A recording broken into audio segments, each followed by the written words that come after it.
it is 7:02, so I will call this meeting to order. This is a committee of the whole meeting of the Village Board of the Village of Wilmette. I'll ask the clerk to please call the roll. And again, I'll remind all the trustees that you may be muted at the moment because everybody was muted when they joined. Trustee Sullivan? Here. Trustee Barrow? Peter, you're still muted. I can see on the screen. Thank you. Here. Trustee Dodd? Here. Trustee Kurzman? Here. Trustee Kennedy? Here. Trustee Plunkett? Here. President Belinsky? Here. Okay, so we're all here. We obviously have a quorum. This meeting is being conducted remotely via Microsoft Teams software. I'm going to ask Peter Skiles, our Director of Administrative Services, to explain some of the logistics tonight to members of the public joining us because we are slightly changing the way our meetings are working. Okay, thank you, President Belinsky. And just one quick slide I want to show. Everybody has joined the meeting muted, and when President Belinsky calls later for public comments, those joining us with the Teams client can toggle their mute status by clicking on the microphone icon as shown in the slide. Those joining by audio conference dial-in can toggle their mute status by pressing *6. Please note that only attendees can unmute themselves. No one is able to unmute another attendee. And just a reminder that in case of technical problems, public comment may also be provided by emailing publiccomment@wilmette.com or at the Village's YouTube live channel as noted on the slide there. Thank you.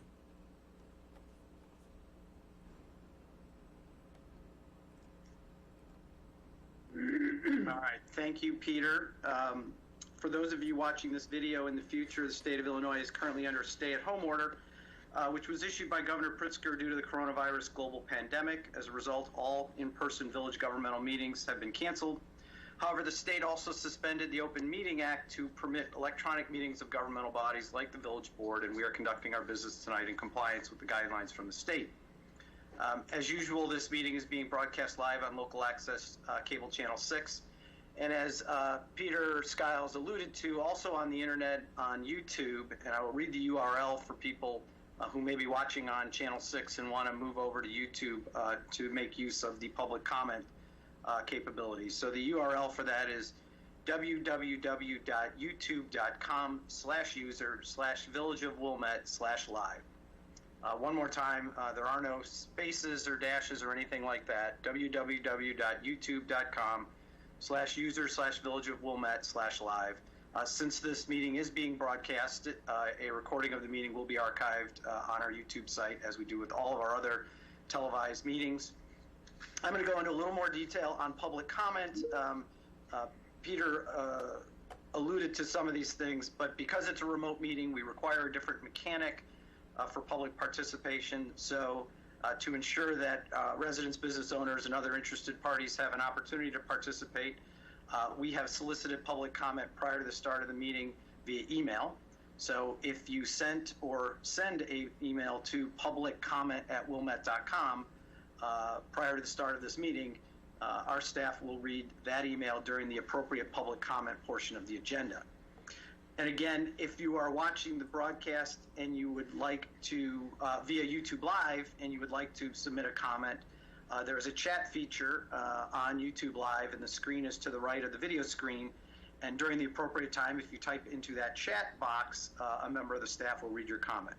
And finally, and this is new for the meeting, and this is why Mr. Skiles provided his comments, we're allowing members of the public to connect to the meeting via Microsoft Teams software and also via the telephone. And at the appropriate time, I will ask people to speak up if they'd like to make a public comment. And again, you'll have to unmute your line to speak. Because of the logistical difficulties of not being in person, not being able to see people raise their hands and the like, I'm first just going to ask people to identify themselves as someone who would like to address the board. I will then assemble a list of the names, and then I will call on individuals person by person when it is their turn to speak. For people actually speaking during public comment, they will be allotted 3 minutes to address the board just as they are during an in-person meeting. And of course, all comments that we receive are recorded in our meeting minutes. I would again remind people to please keep their phones on and the apps on mute. Just makes the meeting go a little bit more smoothly if we don't hear the background noise. Okay, so I'll move on to item 2, which is discussion of stormwater utility fee credits. Let me first talk about the process that we're going to follow tonight, and then I will turn it over to the board. I'm sorry, to the staff. We're the board for that. So, well, first off, look, this is a committee of the whole. As people know, this is a working session of the Board of Trustees. The Open Meetings Act requires this kind of meeting of this number of trustees to be a public meeting. But you may note that this is a little more casual tone and conversation in this meeting, as it is a working meeting. And actually, let me step back. I'm sorry. So Mike Brayman, I think you just had a quick comment to share with the trustees regarding the recent storms. Yes, thank you, President Belinsky. As we know, our region received a significant amount of rainfall last Thursday through Sunday. In fact, it was the 4th highest total rainfall ever recorded in the Chicago area over a 4-day period. So we in Wilmette experienced a lot of flooding, overland, and basement backups throughout the community, as did all of our neighbors in the region. And a lot of the challenges we face are tied to regional capacity issues. We are in the process of collecting data. We've received phone calls and survey responses from hundreds of residents that we're working with our GIS team to lay out on a map and identify where we incurred flooding and where maybe some of our problem areas remain.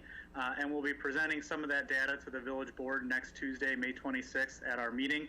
And then we can talk about some initial next steps that we may be able to take to further study our storm and sanitary systems and identify other potential bottlenecks that could be addressed moving forward, as well as some regional issues that we'll need to work with our partners on in Glencoe, Winnetka, and the Metropolitan Water Reclamation District. So I would encourage residents to please complete our flood survey. It's available on the homepage of our website, as well as linked through all of our various social media outlets. And those data points help to inform future infrastructure improvements. Thanks, Mike. All right, so now I'm sorry. I'll go back to where I was starting here with what the process will be tonight. So we have a memo and a presentation from the staff. So we will start with that.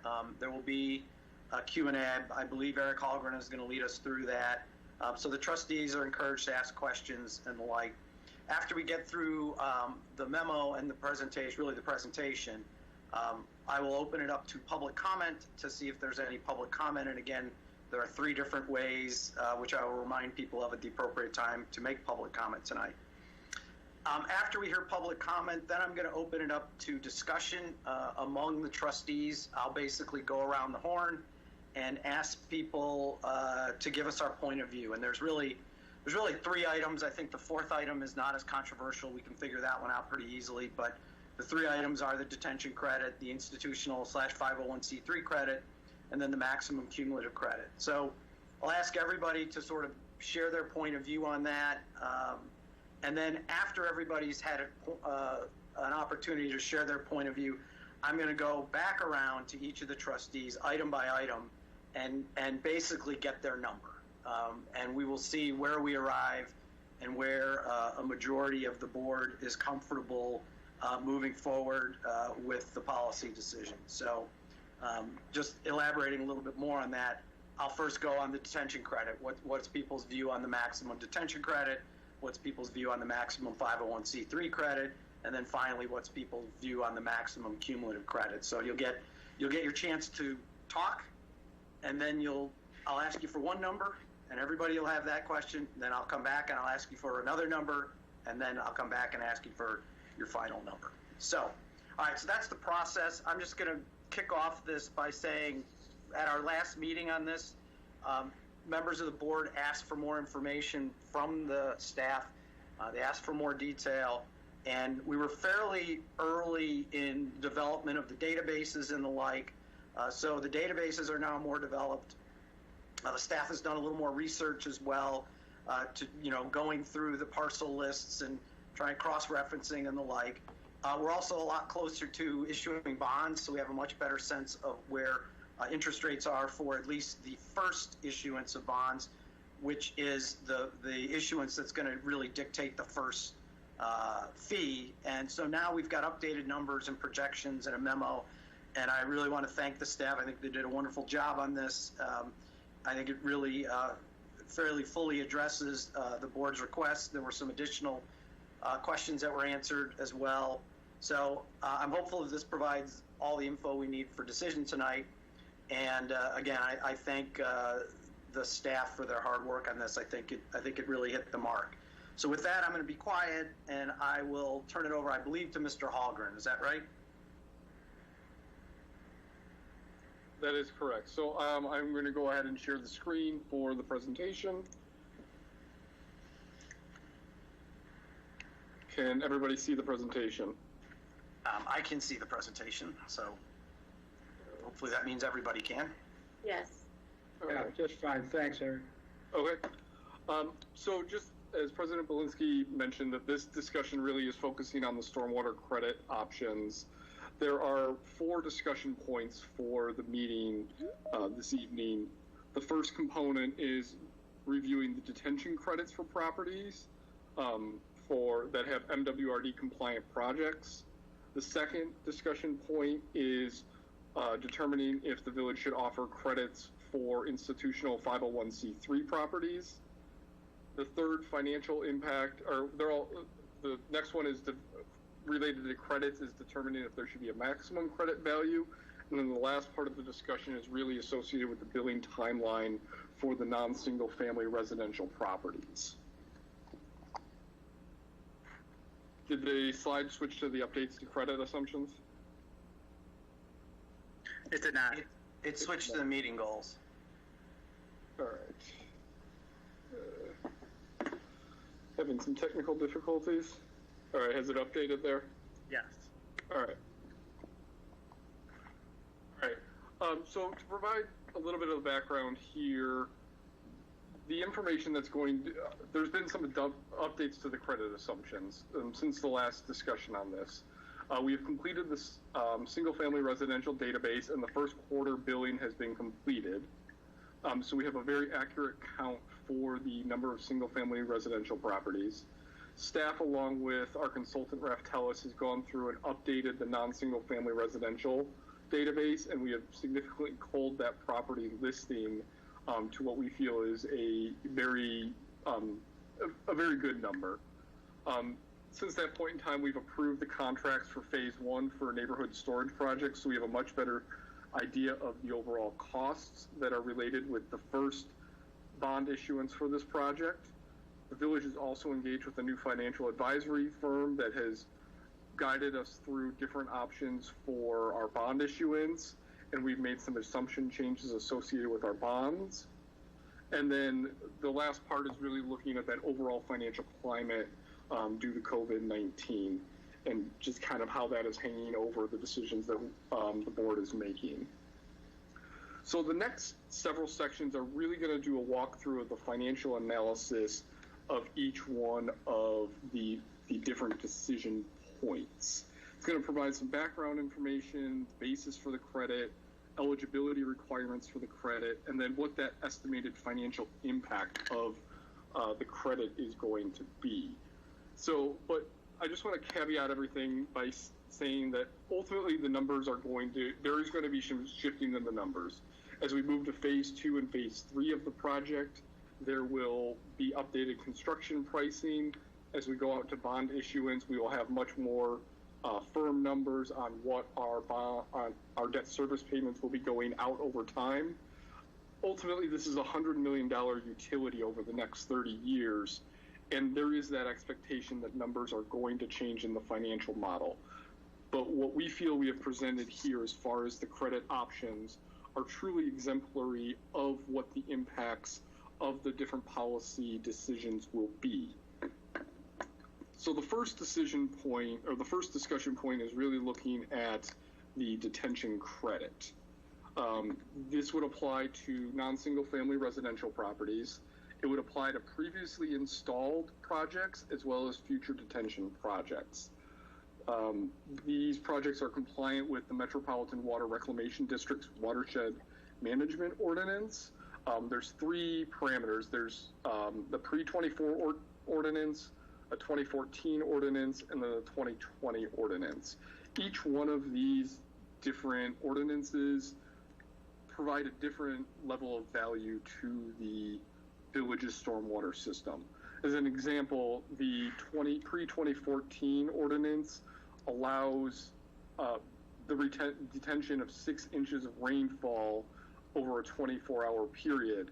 And then each one of those steps up in terms of the amount of rainfall that they can handle. So the credit factors that we have determined are based upon the helpfulness rating. So as a site becomes more, as a site contains more water, it receives a higher level of credit because it's providing more assistance to the overall stormwater system. So these credit values range from 35% to 50%. I just want to also note that there are no properties that currently have applied or have installed detention facilities that are compliant with the 2020 ordinance. So that means the max is really 45% in that 35, 45, 50 sliding scale. Yes, Okay. that is correct. Yeah. So staff went through, our engineering team reviewed and researched historical applications and sites that had installed detention projects. We determined there are 35 accounts with a total of just over 620 ERUs that would be eligible for this detention credit. Based upon the 2020 fee, the projected impact is just under $30,000.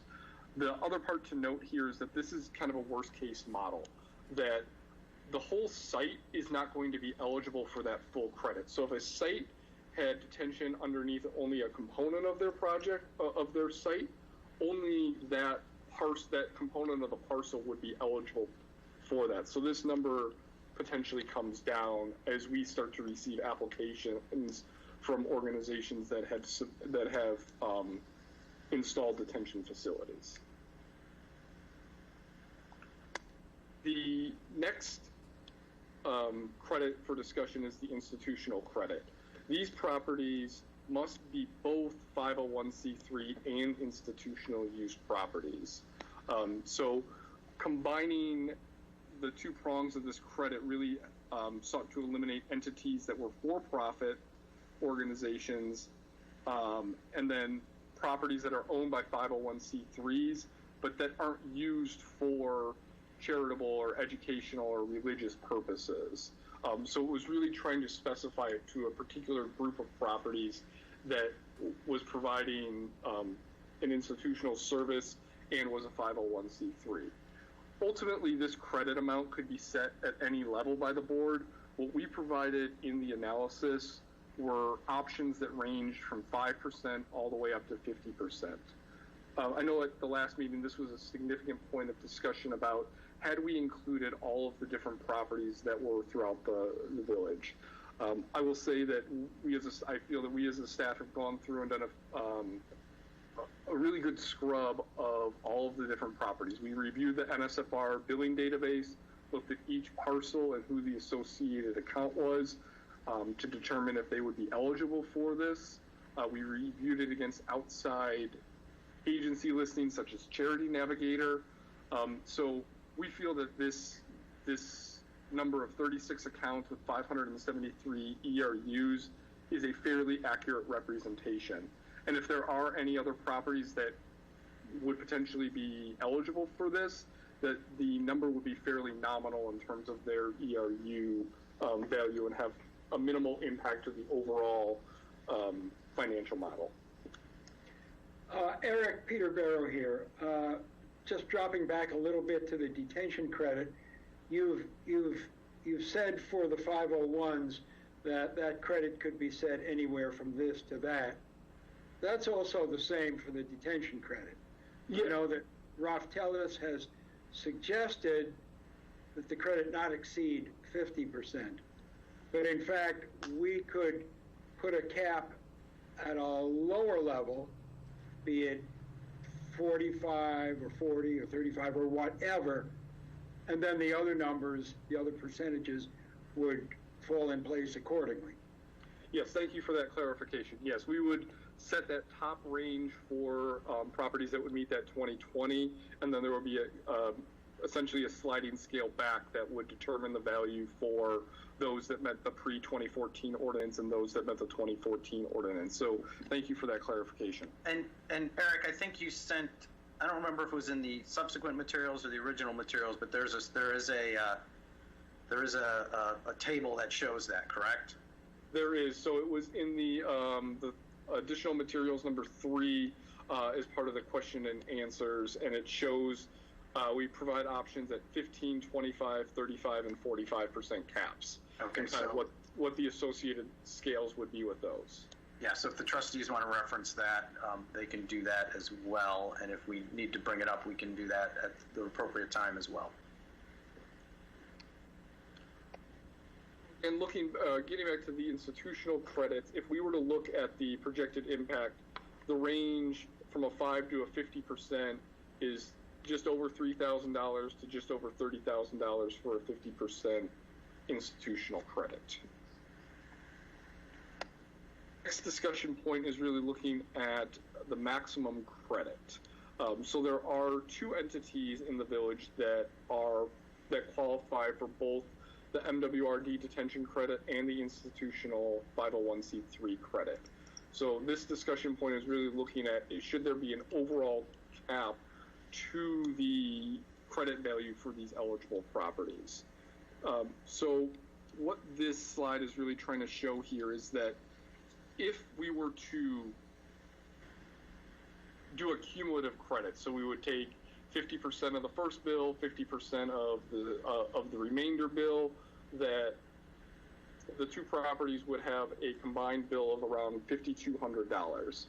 If we were to put a 50% cap on that credit, their bills would be just under $9,500.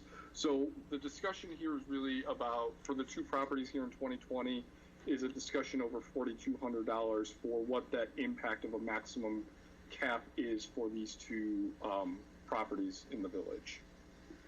And just as a point of clarification, I had thought there were 3 properties because back a while ago, the Baker School had come for approval of a significant project that was going to include significant MWRD detention requirements. And I was informed by staff that that project actually, while approved, actually never went forward. So as a result, there are just 2, not 3 accounts that are eligible for both credits. So moving on from there, the next part is really trying to combine and show an overall financial analysis of the revenues. So as we've gone through and scrubbed the single-family residential properties and the NSFR properties, we've been able to update the financial model associated with the credits and the overall stormwater utility. So we have had a significant shift in the number of properties that were part of the single-family residential group. That updated number is around 8,000, just over 8,000 properties. And based upon where they fall into the tier structure, we're sitting at around $1.2 million total for 2020 that those properties would generate as part of this utility. Then going through the NSFR properties, we again feel that this number has been significantly refined over time, and that we have around 877 accounts, just under 2,500 ERUs, and this would generate around $300,000 in 2020 for the fee. The last part from the financial analysis is really, there is still the assumption of a 3% loss collection factor. So our total revenue, and that's just based upon non-payment, other factors that there still might be some shifts in the different tiers, or properties might fall off of the NSFR database as we go through and start to build those properties. But we feel very confident in a 2020 revenue estimate of $1.45 million. And that's really that starting point that we have for the revenues that would extrapolate over time as we would potentially see increases in our fee. The next slide is Eric, one clarification before we leave, if you would go back, please. Yep. That 1.446, that's without consideration of any of the credits that are before us tonight. That is correct. That is our starting point for the revenue component. Thanks. Yep. And so from revenues, when we start to layer in the different credit options, we start to see the impact over the next 10 years. So as we start to layer that in, you see that there's a gradual decrease in each one of those years. And what we've provided here is really just to be an example of what the potential impact is. The revenues with no credits is kind of our floor of the revenue, or is the ceiling of the amount of revenues that we could have. And then the revenues, if we take into account the detention and the institutional credit, shows really what the floor of that revenue impact would be. And as an example, we had just talked about the amount in 2020. If you look at just the revenues with the loss in collection year, about $1.45 million. Once you layer in the institutional credits and the MWRD credits at their maximum value, you're at around $1.39 million. So you do start to see a drop of just around $60,000 due to those two credit pieces. And then that staggers itself out over time. But as a percent of the overall revenue, if you were to do the two credits at their maximum value, you're looking at about a 4% reduction on an annual basis. Because even though the credit continues to grow over time, so does your overall revenue value that you're crediting from. Next part of the analysis is really looking at the expenses. As we mentioned at the beginning, well, first there's two operational expenses. There's a pumping cost that will start to come into play in later years for the detention facilities that we have, and then the stormwater utility costs. So there's going to be a cost for utility administration, as well as the best management practice incentives that are offered to property owners. But the largest component of the overall expense is really looking at the debt service. And for one of our best indicators here was the recent bids that we had associated with the community playfield project. And we were able to to factor those in to provide a much more refined project and to kind of show the overall projections for the neighborhood storage project. Initially, our projections were at around $68.2 million. That's come down about $1 million due to the favorable pricing at Community Playfield. Additionally, we expect to do bond issuances in both 21 and 22 for Hibbard and Thornwood. But one of the other major factors that we updated was our interest rates. What we had been using in our historical financial models was an interest rate of 4%. We've updated that based upon conversations with our financial advisor, and we've brought that interest rate down to 3.5%, which really has a significant impact on that overall debt service over time.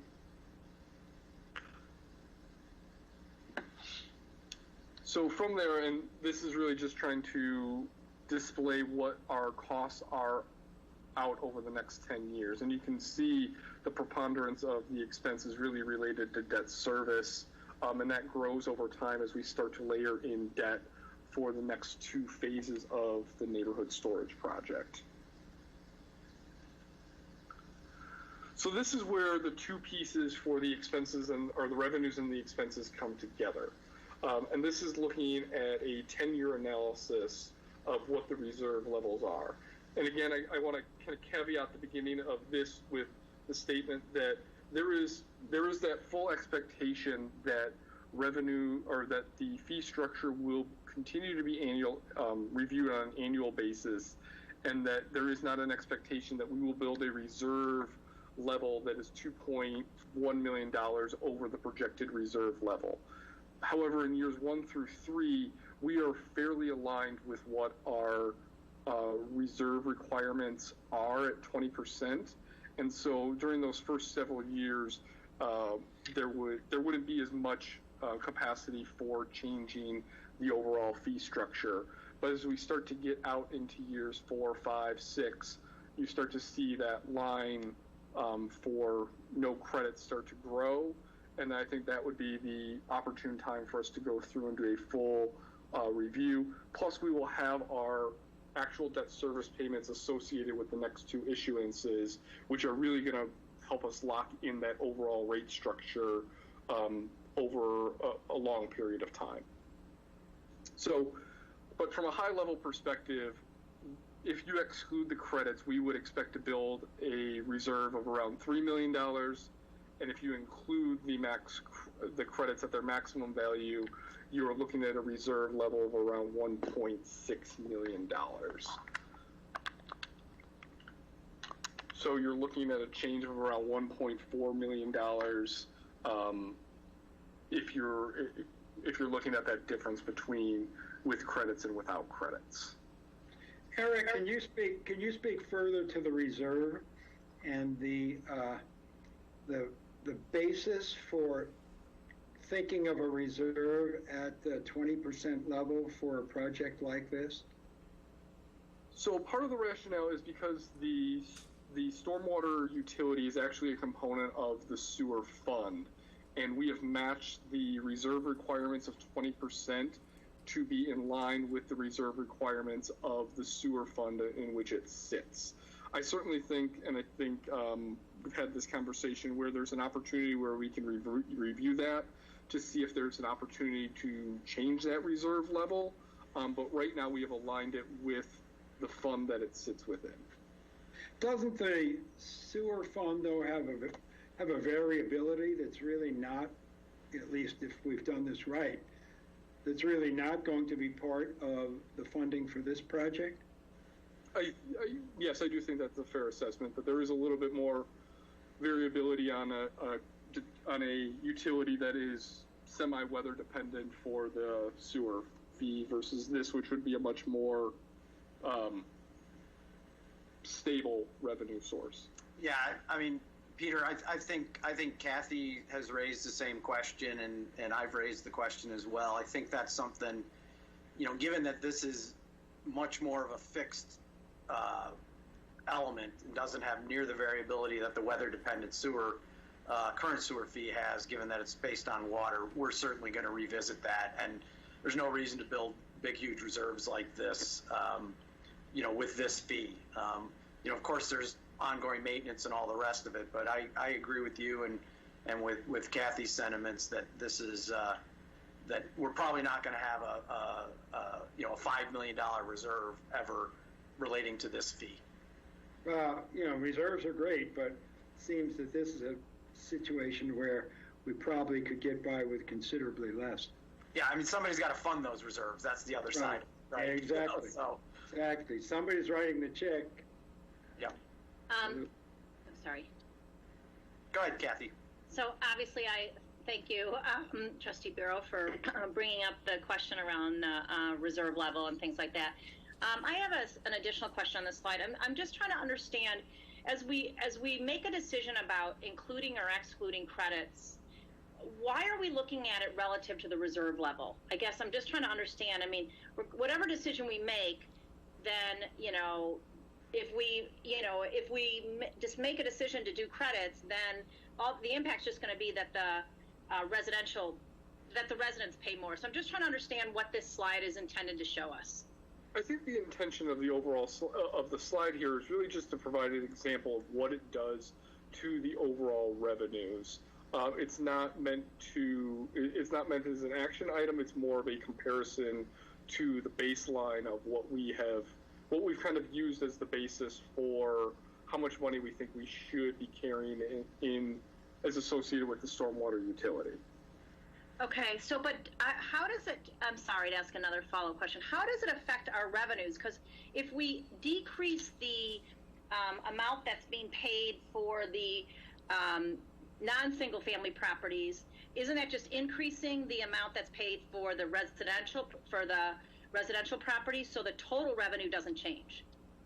No, I don't think that there would be an impact to the residential properties based upon this, because even if you looked at the green line, which shows that maximum value over time, you're still at the appropriate reserve level for the roughly for the first 4 to 5 years, and that there would still be capacity, that there's still, I don't. Eric, let me try. Kathy, I think it's just illustrative of what the impact would be over 10 years. So let's say we said the reserve level should be $1 million less or $2 million less or whatever.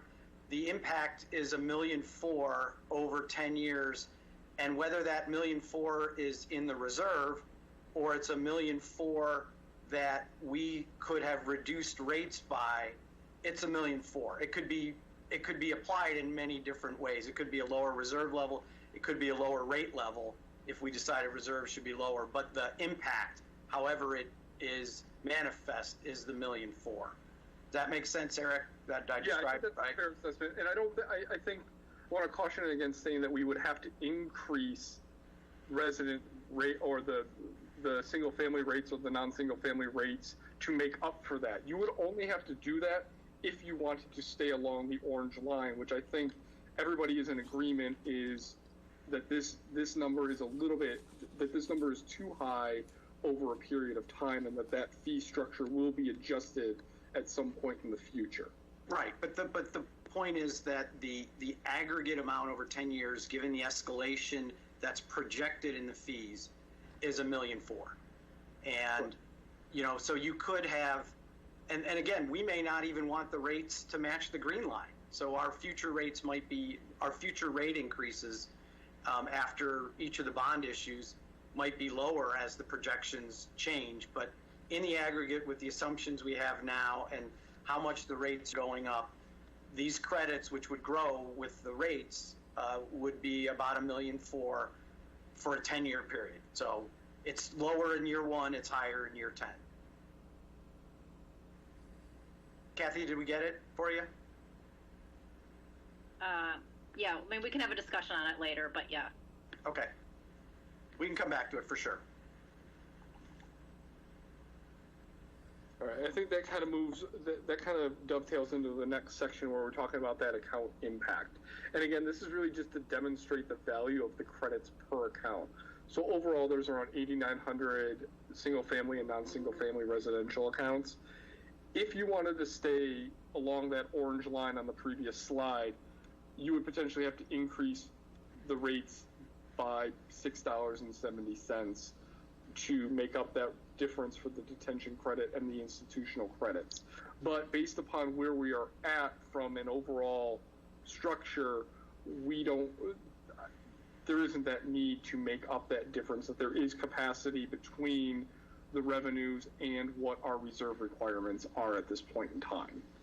So, and in other words, all things being held constant, this is the impact on a bill.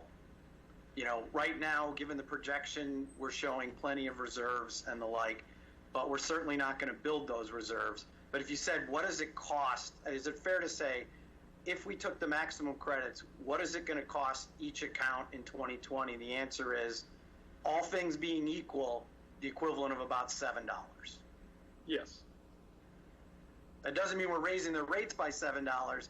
It just means the lost revenue divided by the accounts is roughly $7.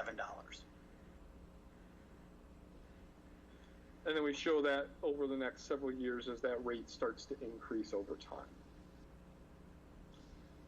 And then the last discussion. Can I just interrupt for a second?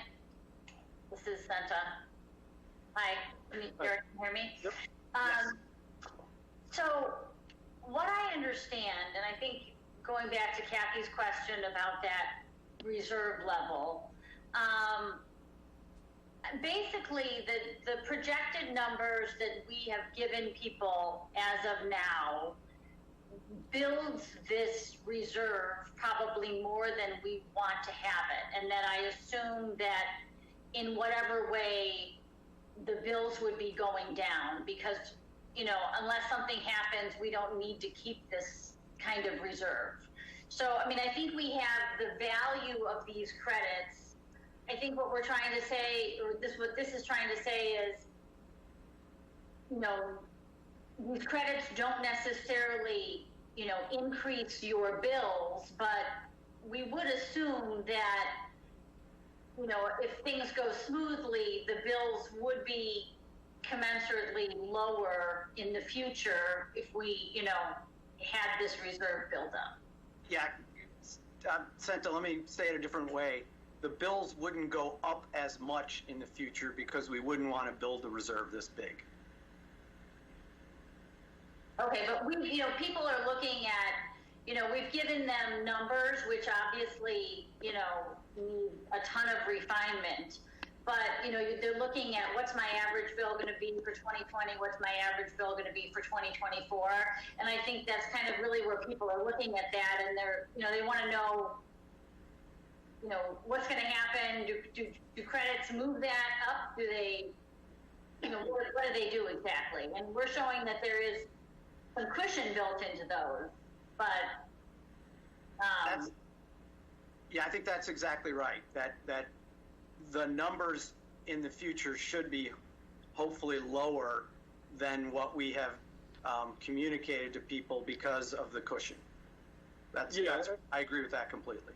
Yeah, and I would say at this point in time, the rates have truly only been set for 2020. As part of the 2021 budgetary process, we will be bringing back the rates, that ERU rate, that account fixed rate, to the board for approval. And we will, at that point in time, we'll have our first bond issuance. We'll have hopefully made a determination on these credit values that we will be able to hone that number in to be a little bit closer to that black dotted line to stay aligned with what our recommended reserve level is at this point in time. okay, thanks. That's a good question, Senta. Thanks. I'd just like to ask a follow-up to that. Again, it goes back to this reserve level. I mean, just, so, first of all, have we communicated anything to residents beyond 2020? Just like this, just in presentations like this and in board meetings, I don't think we've sent anything out through the mail, have we? No, I'll jump in here real quick. The only communications we've made in our mailings and our communicator have been on the year one rate and that the fee is going to increase in future years, but we haven't put out what that fee is going to be every year for the points we've already discussed. There's a lot of uncertainty that needs to be refined before we adjust those rates. Wasn't there an online calculator? There was an online calculator that residents could use, and you know, keep in mind these presentations and that calculator were all very high level when we had estimates of the project. We didn't even know if we were necessarily doing a sewer fee or stormwater fee, but yes, residents could have accessed that online calculator to get a feel for what that fee would be. And how far out did that go, Mike? I don't remember. I'd have to see if I could find it while we're talking, but I don't know how far out that went. Okay. That was a Praisner project, wasn't it? It was. Okay. Okay, and so then I just have a follow-up to that. Similar, I guess it does go back to these credits. Similar to what you guys were saying, which is if we decide to make a decision on the reserve level, the resident rates could go down because of the projections we've made. But again, if we decided to, assuming keeping the reserve level consistent with what we initially have done, if we decided to implement credits, then wouldn't the residential rate go up? That's keeping everything, you know, so. If you wanted to stay on the orange line, Kathy, if you wanted to stay on the orange line, then the rates would have to go up. Okay. Yeah, I think getting back to Trustee Dodd's first question, the purpose of this slide is to demonstrate that if we give maximum credits, we don't necessarily have to further increase resident rates more than our current projections. We still have enough revenue based on those projections that rates would not have to go up. But I think that Kathy's point is a little bit different, and I'm sympathetic to it.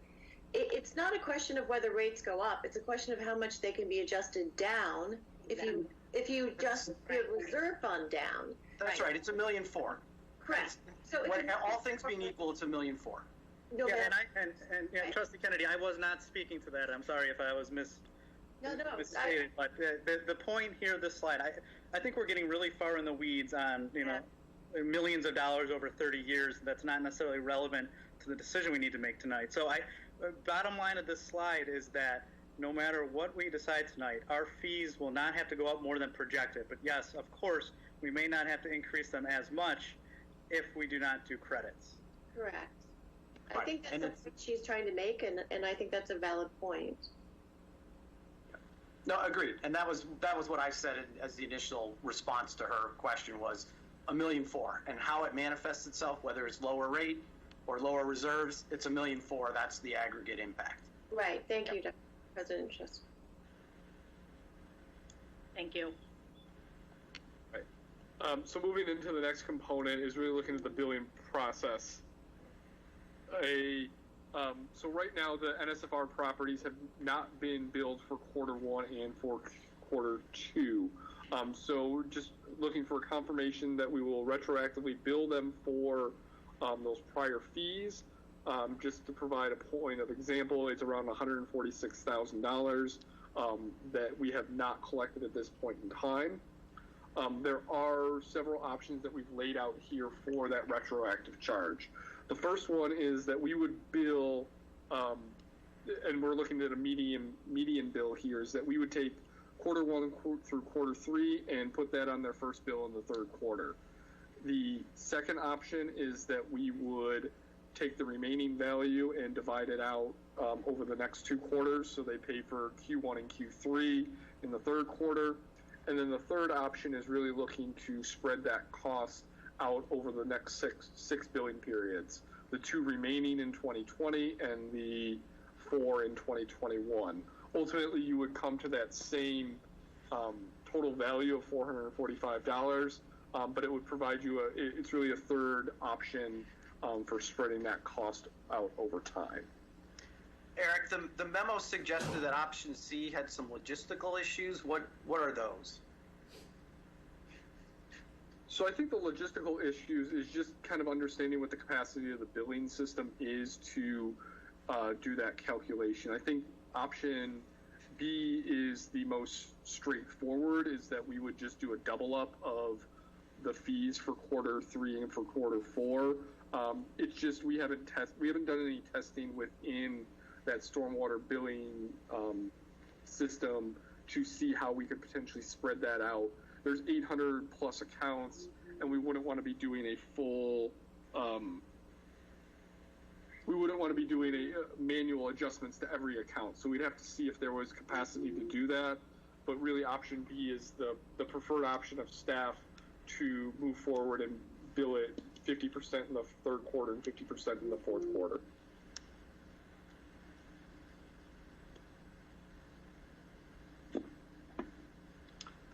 So there's no additional information on that slide. So the last part of it is really just a reiteration of the decision points that we are looking for this evening, a confirmation of the detention credits, determination of the institutional 501c3 credits, determination on a maximum credit, and then that billing timeline for the non-single family residential properties. I have a go ahead. question. Just if you would go back to the slide that had the $1.4 million on it. What's the total revenue? There was a slide somewhere else that would show like 2% or 4%. What's the total revenue collected during the 10-year period? Give me 1 second. Because there was a percent, and it may be the answer is the same as the number at the bottom on the next slide, which shows 4%. Here's my calculator. I think that the overall revenue, with or without credits? Without any credits. without any credits over 10 years, we would be looking to collect just around $35 million, and that includes that loss in collection factor. So 4%, right? So the $1.4 million, to put it into context, is 4%, which is on the next slide, which shows the credit as a percent of total revenues in terms of rate. But that just puts the 1.4 million into context. It's 4%. Okay. Other questions for the staff?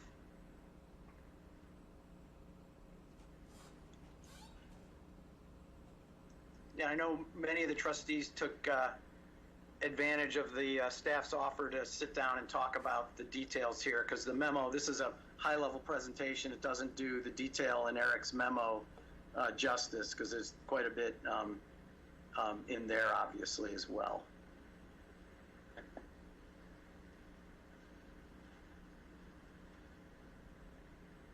All right.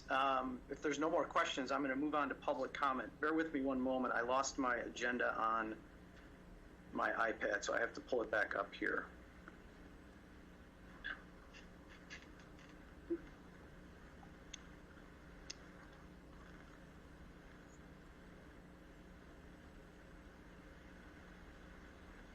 Okay, so for public comment, again, this meeting is being conducted remotely. We have 3 different ways that you can submit comments, and I'm going to stage them based on the time that it takes. So first off, if you are watching on YouTube Live and would like to submit a comment via chat, please do that now. The chat window is to the right of the YouTube Live video window. While people are typing, I'm going to go to the other 2 methods.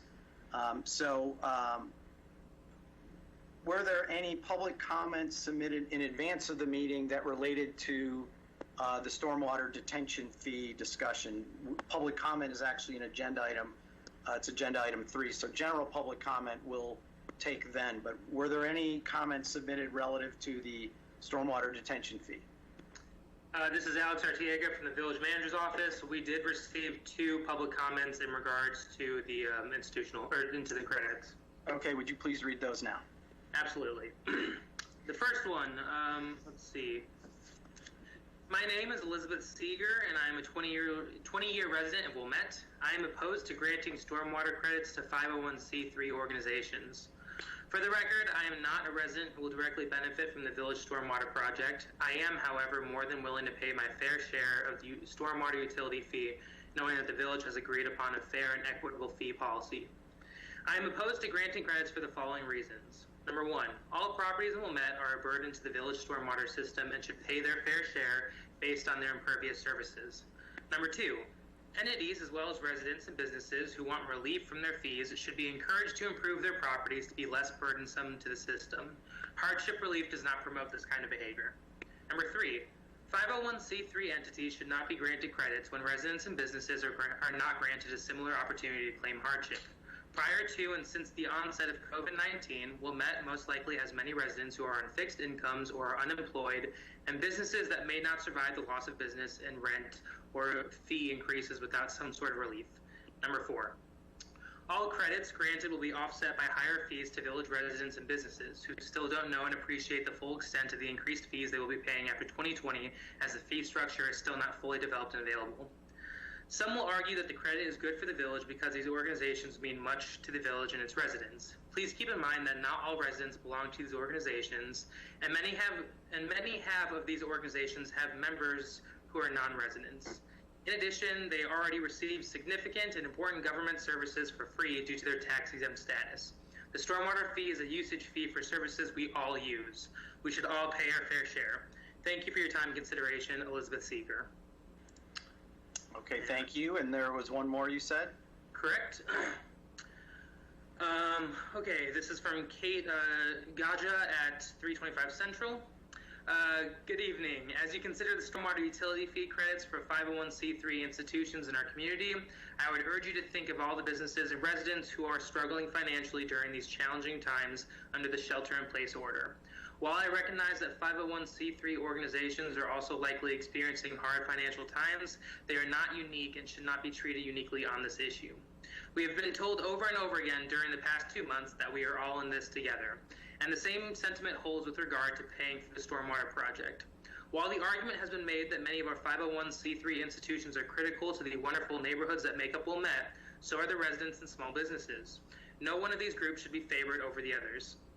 The only people who should be given a fee credit are the people who actually do something on their property to reduce their impact on the stormwater system. We should be using our strained financial resources as a village to encourage a behavior that is good for our environment, not in any way to show favoritism or determine who can best afford the fees. Exempting one group based on hardship sets a bad precedent.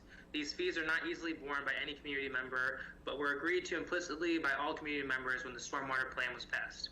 I ask you to assess everyone in the Wilmette community fairly and not pass a utility fee credit for 501c3 institutions. Thank you for all your hard work and for our community during these challenging times. And those are the 2 emails we received about credits. Great. Now we're going to move on to the more challenging part, which we haven't done yet. So are there any individuals who have connected to the meeting via Microsoft Teams or via the telephone who would like to address the board? If so, please unmute yourself and tell me your name, and I will create a list here, and then we will go back through the list to give you your 3 minutes to address the board. So at this point in time, anybody who's connected via the telephone or via the app, please unmute and let me know if you'd like to address us.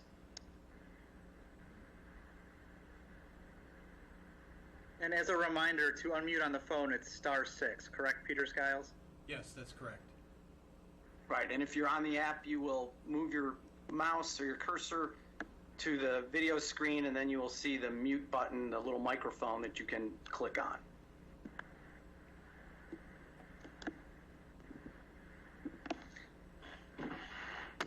Hello there. My name is Daniel Bannerman. Okay, Daniel, thank you. I will be back to you in a minute, maybe right away if no one else speaks up. Anyone else that would like to be heard that's on the phone or using the app?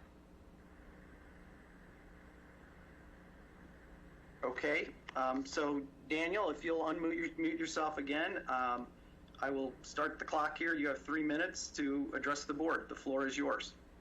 Beautiful, thank you. Yeah, my name is Daniel Bannerman. My wife Alexa and I and our 2 children live at 209 Dellen Court. And obviously we know recently we had, I think it was the most rainfall, I think, in 17 years or something like that in 24 hours. Anyhow, over the last couple of years, we've had an issue with standing water in our backyards and also along Valley View Drive. And so I sent an email and I called last, I think it was Thursday or Friday, I think it was Friday after the big rainfall on Thursday, just to address some of our concern because went out and measured our square footage of the water that stands in our backyard is covering 32% of our entire lot. And we have a 2.5-year-old and a 1-year-old, and the water stands for several days at a time. So we're looking for something. I know some of my neighbors are on here. I know we've spoken to them and their concern as well.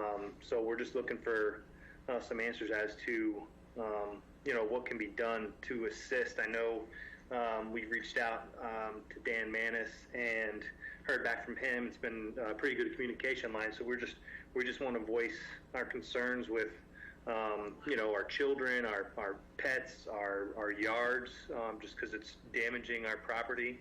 And I know I talked to people on 248 Valley View. I know I talked to Neil down there, and he's right on the end. And connecting to Glenview Road right there, basically, he's on his 3rd fence. I spoke with him probably several weeks ago, and there was also actually a village engineer, I think, was out there spray paint. I think you guys have just fixed the sidewalks recently, so I think that's what he was doing. But I know I stopped as I was walking with my son and just had a conversation with them. So, yeah, we just, I think the first case on our property was like May 3rd of 2018, and since then, I mean, you look at almost every month we've had standing water, almost every month of the year, whether it was June 23rd, of 2019, June 5th of 2019, May 1st of 2019. I've had a frozen lake back there in January that I can scoot across on my boots on. So yeah, we just want to voice our concern and just see what we can, do to fix this issue, because obviously, again, we're just concerned for our children and pets and just our property in general. So yeah, that's all I have to say. Appreciate it. Thank you for your time and for listening. Thank you, Daniel. It sounds like you've made contact with the village engineer's office, and I will just say that the detention credits that we're talking about relate to the fee to pay for the stormwater project, which is designed to address overland flooding. I don't know if I don't know the specifics, obviously, but if you're talking to Mr. Manus and to Ms. Berger, they are the right people to be interfacing with at this point in time. Okay, so now I'm going to go back to the last and final. Were there any public comments submitted via the chat feature on YouTube Live? As of now, there were no comments submitted. Okay, so I believe we've covered public comment relating to item 2, the discussion of stormwater utility fee credits. And as I said before, before we go to discussion, I'll just ask if there's any more questions, relating to the presentation or the memo or any of the numbers that any of the board members would like to ask Eric or Mike or Melinda's on and Bridget's on as well. Yeah, I'd like to throw something in. We spent a lot of time on the detention credit numbers at our last meeting. We haven't really touched on that much today, but I think just in terms of, how we arrived at this percentage, I think we briefly said, how much these detention, these underground detention, how much water it actually holds back.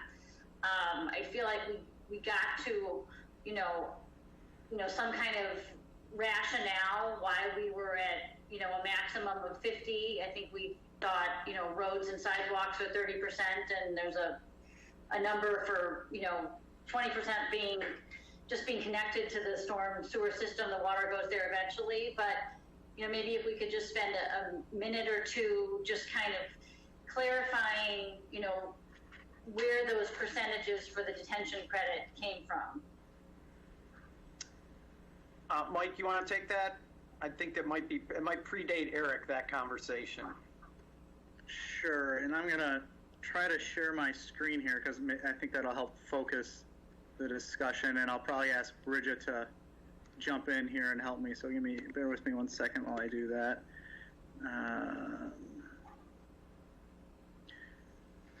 So if you can see on my screen here, these are the detention credits, the pre-2014 MWRD ordinance 2014 and 2020. And the percentage we're talking about are on the right here, 35%, 45%, and 50%. And Bridget, please feel free to jump in as we go here. But the 50% number is an arbitrary threshold. We had to start somewhere. And to Trustee Plunkett's point, we were trying to kind of build our way up to the appropriate number. And given the requirements of the NWRD ordinance for 2020, the amount of rainfall that the property is holding, if they meet those requirements, is substantial. They're essentially not using our storm sewer system for most of a major rain event until the rest of the system's capacity is available, and then they slowly release that out into the system. So a 50% credit, in our mind, felt appropriate. Raptelis's recommendation was not to exceed 50, which is why we stopped at 50, but I think one could argue that a credit could be even larger than 50% given the amount of water that's being withheld on that property during a rain event. And then going down to 45% and 35%, those are simply functions of the change in the helpfulness rating compared to the 2020 ordinance on down. Bridget, is there anything I missed or any more engineering speak you would want to add to that? No, Mike, you did a great job. Let me just throw the camera on. The only thing I might add is in the packet of materials, there was a spreadsheet on what other towns are providing as far as detention credits, and there were other engineering terms like runoff rate, volume control, water quality. all those elements are already included in the MWRD requirements depending on the size of the property. So it's not strictly detention, it's looking at how the water is collected and conveyed through a property. It's looking at water quality, it's encouraging infiltration through volume control. So it's a bit more complicated than detention, it's multifaceted, and it's good news for us because anybody who does come in for an MWRD permit, certainly under the 2020 conditions and forward, has to meet all of those different elements. So it's a benefit to our system in many different ways. So Bridget Peterborough here, if we can compare this to some of those other towns that were included, are we comparing apples and peaches, or how does that 50% kind of compare in the aggregate to what this town or that town or Deerfield or Winnetka or whomever is doing? Sure. Yeah, thank you, Trustee Barrow. That's a great question. And actually, we're right in line. I'll give you an example. Downers Grove provides a 20% credit for rate reduction, a 20% credit for volume reduction, and a 10% for water quality. So if you add all of those up, it comes up to 50%, which is exactly what we're doing for the 2020 ordinance. So I would say, same with Winnetka, they provide a 50% detention and cleaning, so another water quality element. So we're right in line with what our neighbors are doing. And again, arguably, you could, you could say that since they're not using the highway at rush hour, and we're basically building rush hour capacity, big storm capacity, because these numbers, if you read the fine print under there, it's a 100-year storm. And this project isn't being engineered anywhere near to a 100-year storm. So for what this is being engineered for, they don't really need it. But again, I agree with Trustee Plunkett, and when we get into sort of discussion, we can talk more in detail. It still doesn't mean you get it for free, right? Even if you're not using it at peak, you are using it, and there are sidewalks and streets and public right of way that you have to be concerned with. So I agree with Senta's sort of comments on that respect, that of something in the zip code of 50%. Senta, did that cover what you wanted to cover? Yeah, thank you. Obviously you can't catch my eye, but yes, thank you. Well, I can see you. Okay. Any other questions around the memo or the numbers? Okay. All right. So as I said I was going to do, I will look for us, we'll all get a chance to talk. I will at least ask for volunteers first before I just sort of call on people. So if there's anyone who'd like to kick it off, I'm open for volunteers.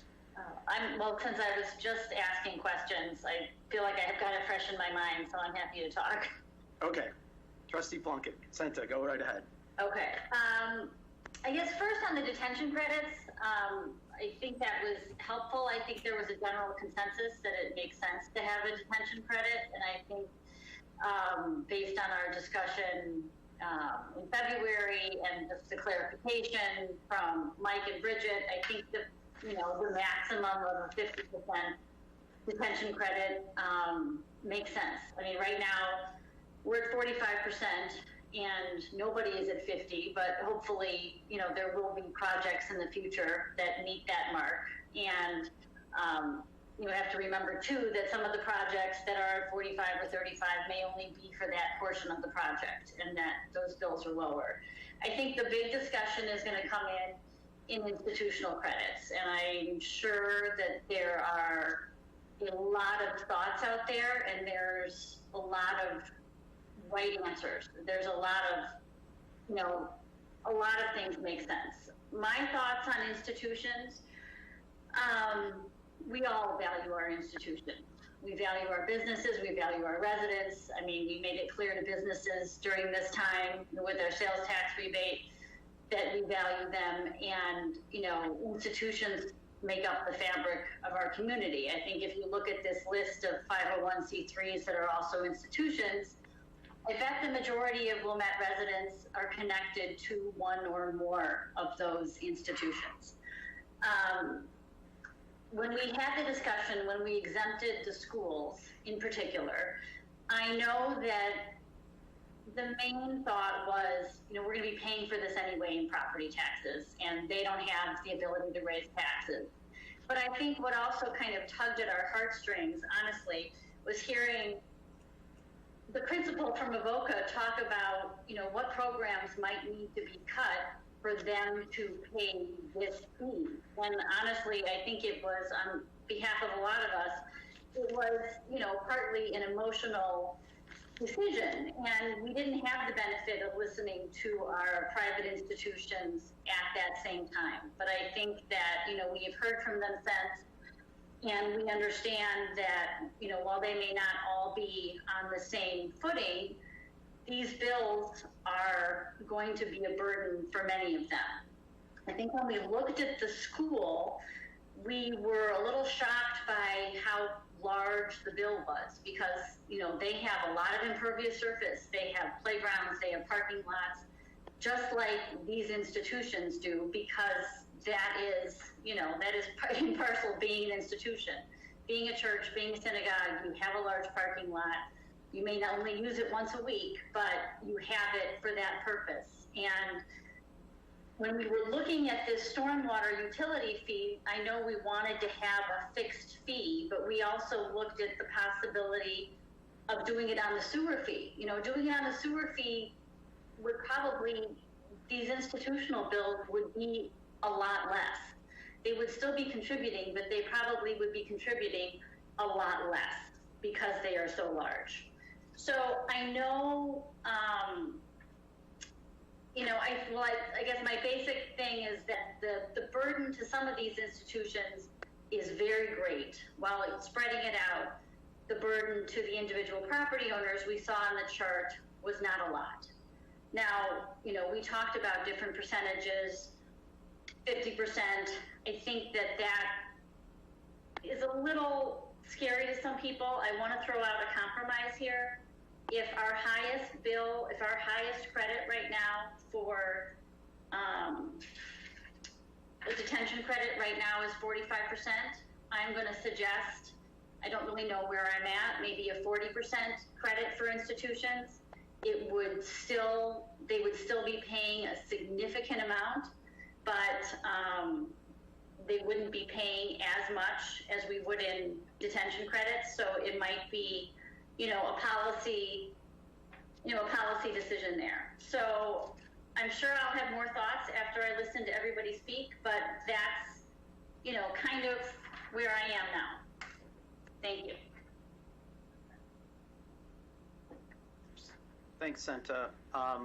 Anybody else want to volunteer before I call on someone? I guess I'll volunteer. Okay.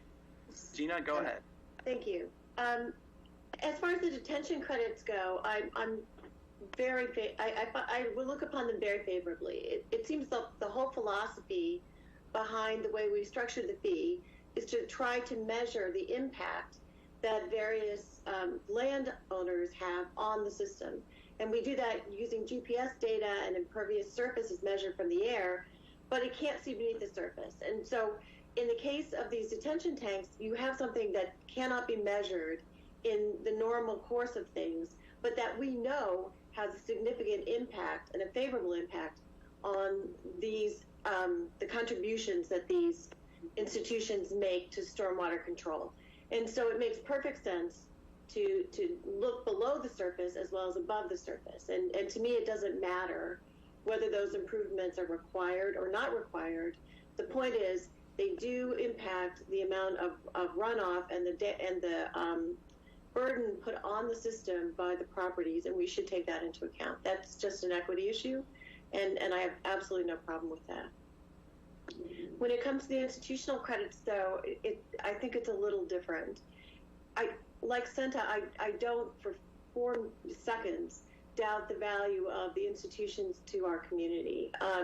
it's large, and it is important, and most of the residents have at least some sort of connection with one or more of the institutions, whether it's a school or a church or a cultural institution.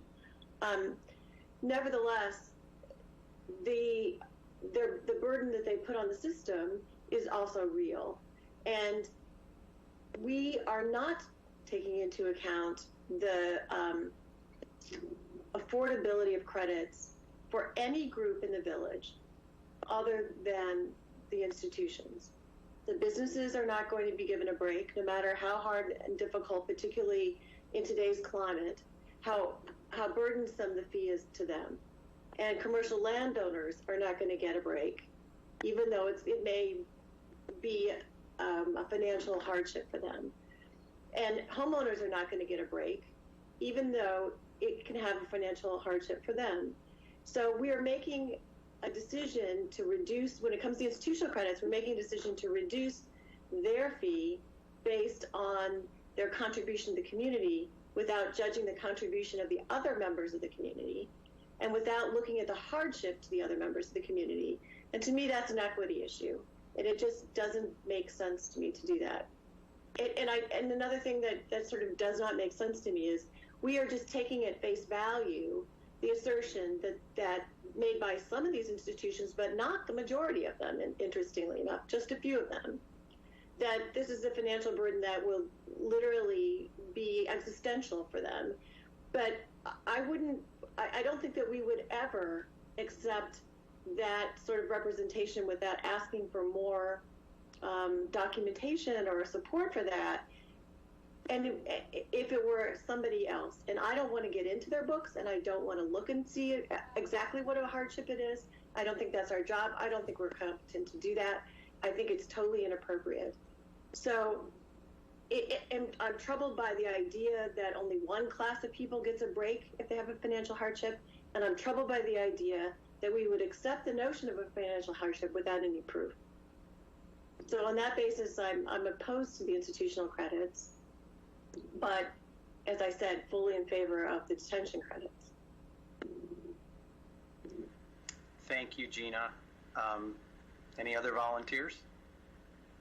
By the way, I'll warn everyone, if you speak recently, while your picture sits in the bottom right-hand corner and you can see yourself, everybody else sees you on camera for a while. So anyways, yeah, exactly. So next volunteers. I'll go, if that's all right. Joel here. Joel, go right ahead. Yeah, thank you. Like the shirt. Thank you. Look at the shirt. Thank you. So, like I've commented previously, I remain ambivalent about the fact that the stormwater utility stands alone on a water bill, because it suggests that we're doing something extraordinary when in fact by providing standard level municipal services, we're actually doing something rather ordinary. And so I think about that from the perspective of these institutions have been paying, for example, through the water bill, through their sewer bill, they've been paying the debt service for previous infrastructure projects that provide ordinary municipal services to residents of Wilmette. And so I just am not bought into the proposition that they should be excluded by virtue of the fact that we're doing something extraordinary with the stormwater utility. And there are a couple points I'd like to make about what I have seen through the discourse of this group and then also just within the community.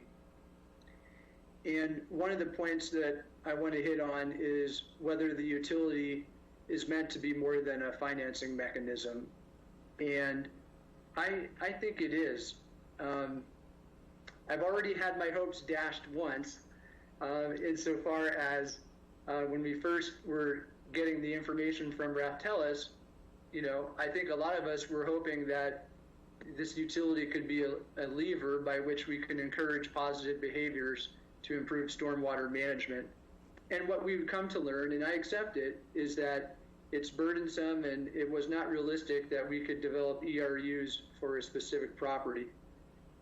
So we have these tiers, and what gets lost in that though is that, just for example, the property that has a wraparound driveway, in addition to street parking, in theory, the hope was that they might see fit and see some sort of motivation to, maybe downsize to just having a straight driveway, and to see some benefit.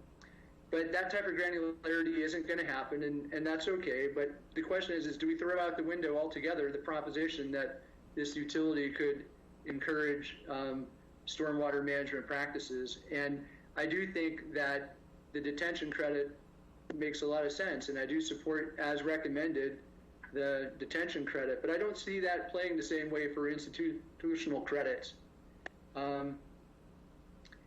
And a second point that I've observed is just whether the institution should be spared the hardship related to flooding. And, like everyone else is speaking to, I'm also very involved with these institutions, having served on the board of one of them. So, I know what it will do if we don't provide some amount of credit, but I'm willing to take this position nonetheless.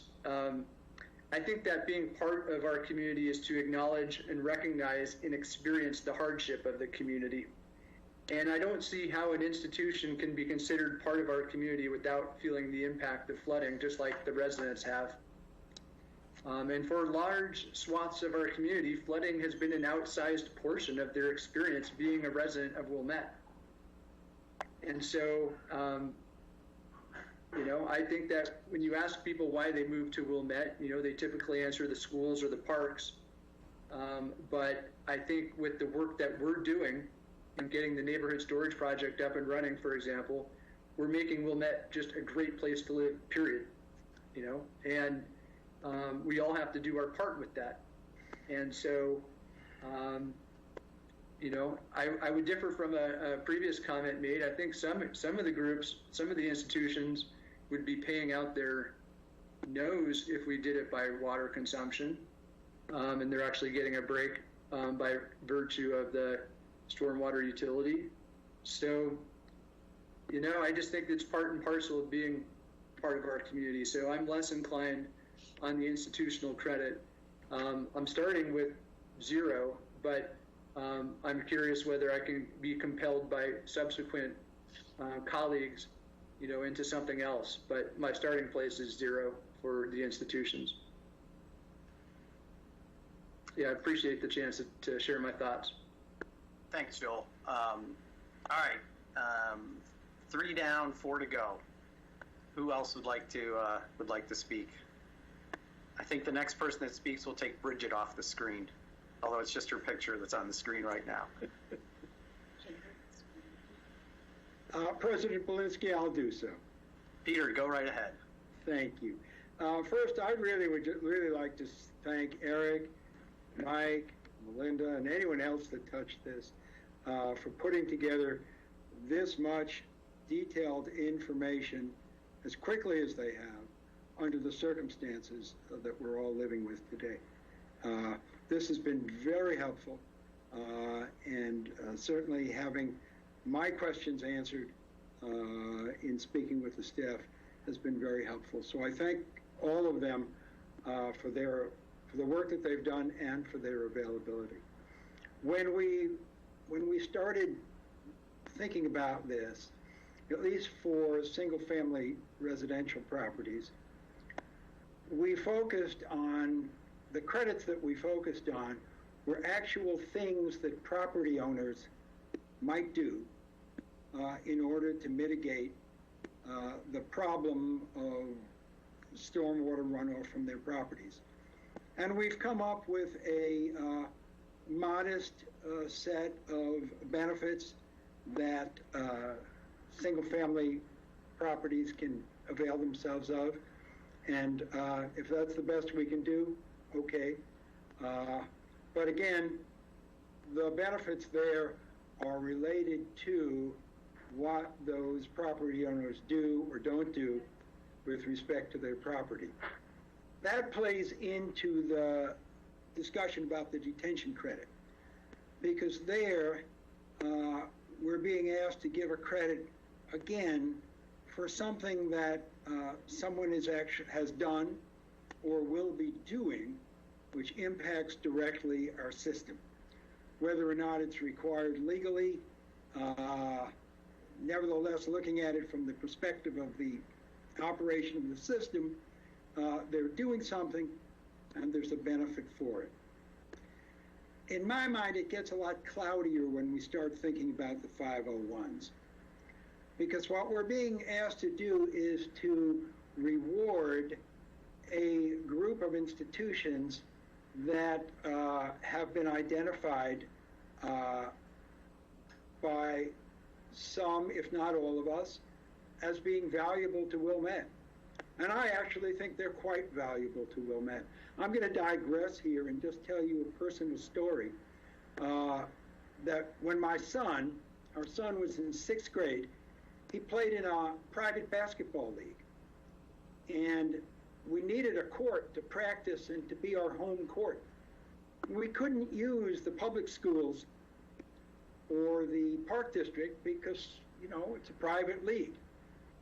One of the parents approached St. Joe's, and they very quickly opened their doors. And they didn't ask if we were members of the parish. They didn't ask what religion we were. They didn't ask anything about that.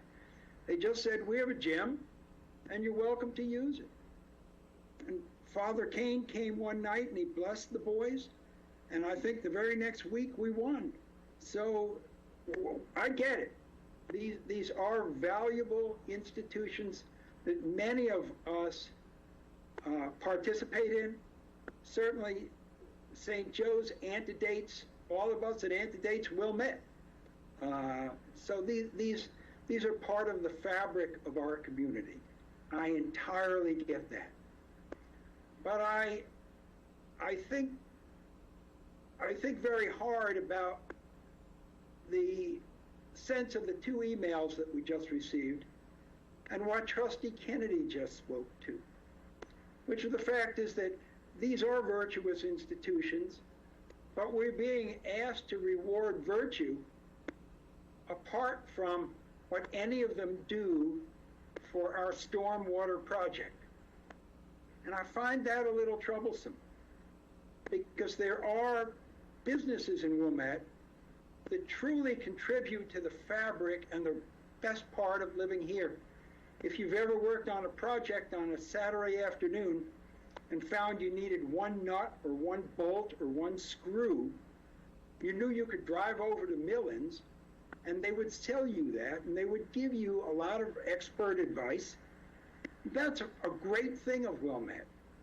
And we've got 3 butcher shops. Can't find that in Winnetka. We've got 4. Thank you, Joel. There we go. My point exactly. We've got 2 superb bicycle shops. These are part of the fabric of the community that we live in. But we're not suggesting we reward that. We all know that we have wonderful residents that live here. Many of them are engaged in one social activity, environmental matters, social matters, all things that make Wilmette a terrific place. But we're not suggesting that any of those folks receive a break on their stormwater bill by virtue of the fact that they're doing good stuff for our community. So it troubles me a great deal that we should be picking winners here apart from what they do for our system.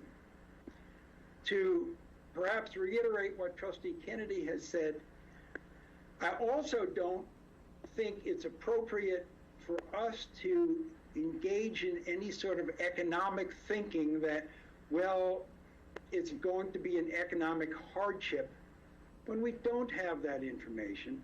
And truly, we don't want that information. None of us are credit managers, and I think the village staff has enough to do. So I kind of end these rambling remarks by sort of coming out where Trustee Kurzman does. I get that these are terrific organizations, but my starting point on the 501s is that that's not a basis upon which to receive a credit for that which they contribute to our stormwater project. Thanks. Okay, Trustee Dodd or Trustee Sullivan? I can go, I guess, unless Dan would like to. Go ahead, Kathy. Okay. I first would like to just start by, I concur with Peter Barrow, just to thank the staff for putting this material together, and what President Belinsky said, which is the presentation tonight was just a brief snapshot of kind of all the detail and hard work that went into this. So for any resident who is listening, there was a lot more detail and a lot more work put into this material than what you saw in the presentation. So, and I think they just did a fabulous job, obviously, given everything that we've got going on with not only just the virus, but just the fact that we had a significant flooding issue over the last week. So, and it's quite apropos that we're having this discussion given what's going on. So to Joel's point about how important it is. So I want to start that in general, I agree with other trustees' perspective on the detention credit, so I won't spend a lot of time going through that. I agree that, I do believe my position is slightly different than what I might have spoken when we spoke in February. So I do agree that we should reward the fact that these institutions are helping with our stormwater. They're helping to reduce the impact on our stormwater systems during a significant storm effect. So I definitely think we should do something. I am probably more on the lines of doing instead of 50, starting at 50% at 40%. But I can get comfortable probably I can get comfortable maybe higher, but I'm not comfortable going any higher than 50%. And that's mostly just because we've relied on our experts through this entire process to really guide us to the right path in terms of what the appropriate rate should be and what the appropriate structure should be. And so given that their really recommendation was to go no higher than 50%, I'm not interested in basically entertaining that. So I'm somewhere between 40 to 50%, and that's such a small amount. I guess I'd want to hear what others think about anything less than 50%. As we look at the institutional credit, I've been really torn on this, and it's been very helpful to hear the rest of you speak. I appreciate all the perspectives that the other trustees have spoken so earlier about. And I guess the first thing I'd want to say is, I'd want everybody to know, of course, we value these businesses, and whatever decision these institutions we make, and whatever decision we make tonight doesn't mean that we value them any less. It just means that we're trying to look at this very broadly. So I wouldn't want us to think that just because some may feel we shouldn't implement an institution credit means that we don't see the significant value that they're providing to our community. And I think that and to points that other trustees have said, we also value the residents, the property owners, the businesses, and all of those make up the community. And so I really struggle with that, because I think we have to be careful, using somewhat of the same words that Trustee Kennedy said. I think we have to be careful, judging value, and us as a board saying that we value these particular institutions potentially different than others. I think that this is not a black and white issue, and it's a very difficult one because of the fact that it's not something that we can just, we're making maybe an exception here, and I think we just have to be careful there. Some people have talked about, the rate would be different if we were to go off, if we did property tax, these institutions wouldn't be paying. If we were to use the sewer fee, they wouldn't be paying. But I think, and I believe as a board, we made a decision to use this stormwater utility fee because we thought it was the best way to go. Wasn't perfect, as Trustee Kurzman made, but it was the best way to go. So to say they would, if we use property taxes, they wouldn't have paid, or for us, the sewer fee might have been different because they might not have been using the same amount of water. I think that it comes back to, this is why we decided this rate structure, to, as close as possible, help us get to what we think is a better way to evaluate impact on our source, on our stormwater system. And so because of that, I think to institute a significant credit to them, I do struggle with, because they are users of the system, and that's how we set up this particular fee. I also, and I spoke to this when we were talking about, obviously, the reserves. I believe, and we don't have to debate it tonight, but I believe anything we do, any credit we give to the non-residential properties, so to the multifamily properties, any reduction we give in that amount ultimately is offset and paid by residents. We can debate how that's done, but in total, I believe that's the way it is. And so I look at this as, do we think that the residents should be paying for this fee? And I did some quick calculations here, and I'm not going to get into it to bore anybody, but it's hard to look at the total dollar amount here on the chart that we have, the attachment 3, in terms of the impact. But if you go and do some calculations, just rough calculations, so if you look at one particular organization, a St. Francis and St. Joe's, and you take what is their credit, their potential cost of this, and you divide it by the number of potential users of that organization, it comes out, it's interesting. It comes out pretty close to, for many of these, $20 to $25, and so it's kind of like we're saying, do we believe the residents should pay this $20 to $25, or do we believe the actual users of these organizations can help? The people who benefit from this can use that. And I think I'm leaning toward, to some degree, that it should be shared, I guess, for that matter. So, because I do think we've done such a tremendous job, and actually, Trustee Plunkett didn't say this, but I had a conversation with her about something unrelated. But we've done such a great job showing how much we value the businesses over this virus, and putting in place some things that I do think, to show something that shows that we value these institutions would be helpful. So I guess in closing, and I'm sorry if I spent too much time on this, I'm not comfortable at the 5% level, because I think that just doesn't, if we're going to do 5% credit, I don't know why we do anything, and it doesn't show that we really have any value. I'm not comfortable at 50%. I just think it's too high. And I'm probably closer to doing something, like I said, about splitting this, and so I'd be comfortable maybe around the 25% range. That's it. You didn't go too long at all, so you're just fine. Dan, just you. Got nobody else to look to. No, and look, I echo everybody's comments. I think the staff has done a terrific job continuing to refine this project. And I think back to all the municipal services meetings we had at the end of 2019, where we just didn't know, we weren't getting the bill. The billing was still getting up there. Melinda and team were still trying to figure out what is the right amount here.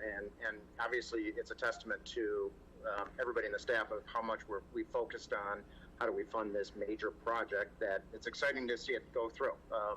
And seeing all the construction that's happening, I'm really proud that we're moving forward. Given all the analysis, what I said at the February meeting when I supported both the detention credits and the institutional credits, I didn't change. So I'm probably at the more extreme side, that, I obviously am supportive of the detention credit. It drives the right behaviors. And then from the institutional, these are important operations to the village. This is, for them, this is major dollars that they can't increase revenue. And I know, a lot of people use small dollar amounts to them, but this is really a big dollar amount to them. And some of these institutions sit idle 5-6 days a week. There's nothing going on at those institutions other than 1 or 2 days a week, but yet they're billed as if they were full and they were open, or they're residential. So I'm obviously very supportive of both credits, combining both credits, not having a cap. but obviously listening to other trustees, I don't know if that's, I can tell that's not fully supportive. But, I appreciated what Trustee Plunkett said. I think she said it the best as far as, how do we support both these institutions and agree with her. My only disagreement with her is, I'd like to not have it capped and maximize as much credit for these institutions as possible. But that's where I sit. So. Thanks, Dan. Now I've got nobody to call on but myself. Okay, so I'm not going to spend a lot of time on detention. I think there's general agreement on that. I would suggest that we could even go higher than 50% on detention because, the reality is these properties aren't contributing to the big problem. But I do agree, as I said, with what Trustee Plunkett brought up. Senta said that, if 30% of the impervious surface is public right away, somebody's got to pay for that, so everybody's got to pay for that. And then I think it's 10 or 15% to just connect, so you're at 55%. But bottom line is 50% is fine from my point of view, and we just do need to remember that you only get the benefit for the amount of dirt you actually moved and you installed these detention improvements on. So, with 45 being the max, I'm sure there's somebody maybe who's with the whole project, but I think the larger properties are not going to see that full 45. So I'm going to talk a little bit more about the 501c3 because I do support a credit for the not-for-profits. And, backing up, everyone will remember that we exempted the other units of government from paying a stormwater fee. And the rationale was it would be a significant cost. They've got tax caps, it limits their ability to raise revenue, and it might detract from their mission. They might have to not do certain things. I think the same reasons apply to the not-for-profit. It's obviously different, but it is a significant number. They can't just simply raise revenue and pass along the costs. When we made the decision on the governmental units, our rationale was, well, we're not shifting around money.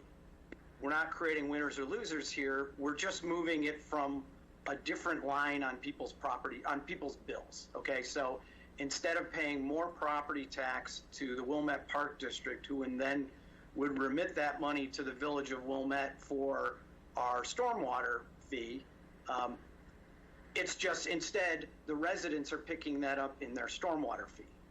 What we all, including myself, didn't think about at the time was we were shifting property tax burden to stormwater fee burden. And as we're now figuring out, not all of the people who pay a stormwater fee pay a property tax. Exactly the groups we're talking about, the 501c3. So from the point of view of shifting burdens or picking winners or losers, unintentionally, we did that. We shifted some of the burden, and it's not insignificant. That was in the follow-up Q&A. We shifted that burden to be divided mostly among property tax payers, but also among the 501c3s. So, the arguments here is there a public policy argument or not? Sorry, I'm leaning into the screen. That probably looked weird. Is there a public policy argument or not for offering the credit to the not-for-profits? And I would suggest there is, and I would suggest that not only is there a public policy argument, but it's been utilized many times. That's exactly the reason why you have, income tax and property tax exemptions. I understand this is a utility fee, but there was a time when the city of Chicago actually gave water away to all the not-for-profits. They changed that when they were going through budget issues to make it a sliding scale depending on how big the not-for-profits are. The United Way didn't need free water, but the small community-based not-for-profit that was serving a little neighborhood, they still, I believe still today, get their water for free. So this is sort of established governmental policy at many levels of government that you acknowledge the benefits that these organizations bring. And some of them you could actually quantify, but there's also non-quantifiable contributions which their missions make to our community. And look, is it a hardship? There is a hardship for everybody. I get that. But I think it's important to recognize these groups. My perspective on it would be that they, you know, that they got a 50% reduction. I think Wilmette wouldn't be Wilmette without these groups, and just like Wilmette wouldn't be Wilmette without its residents, who do volunteer their time. Wilmette would not be Wilmette without its businesses, but let's not forget the businesses are here to make money at the end of the day. And yes, they make a lot of contributions and all the rest. They're great members of the community. But I do think there's something different about a pure not-for-profit business. It's not a business, a not-for-profit institution. So, and the impact overall, yes, there's no question. Over 10 years, what the staff's analysis shows is that's a $1.4 million impact. The total for these two fees, $1.4 million. And since they did the math at 50-50, that means 700,000 of that relates to a full 50% adjustment credit for the not-for-profits, which is 2%. They said 4% for the total, so 2% of revenue. So that's, I would support the full 50%. I understand that's not where people are, and I'm going to go around the horn in a minute. What people didn't talk about was that to the extent, obviously to the extent you're not supportive of the not-for-profit credit, then your cap is equal to the cap for the detention credit. I'm comfortable with the cap if we do implement a not-for-profit cap. I'm comfortable with it being higher. I don't know how many people share that. I think, again, you sort of use a number like, you know, 65% or so as the maximum, so people still have to pay a minimum of 35% of their bill. But we'll get to that one when I go around the horn. So I think everybody's made their comments. Anybody else want to add one or two sentences? I'll certainly let people do that if they want to. Okay. Hold on, I was on mute. I'm just going to add one thing.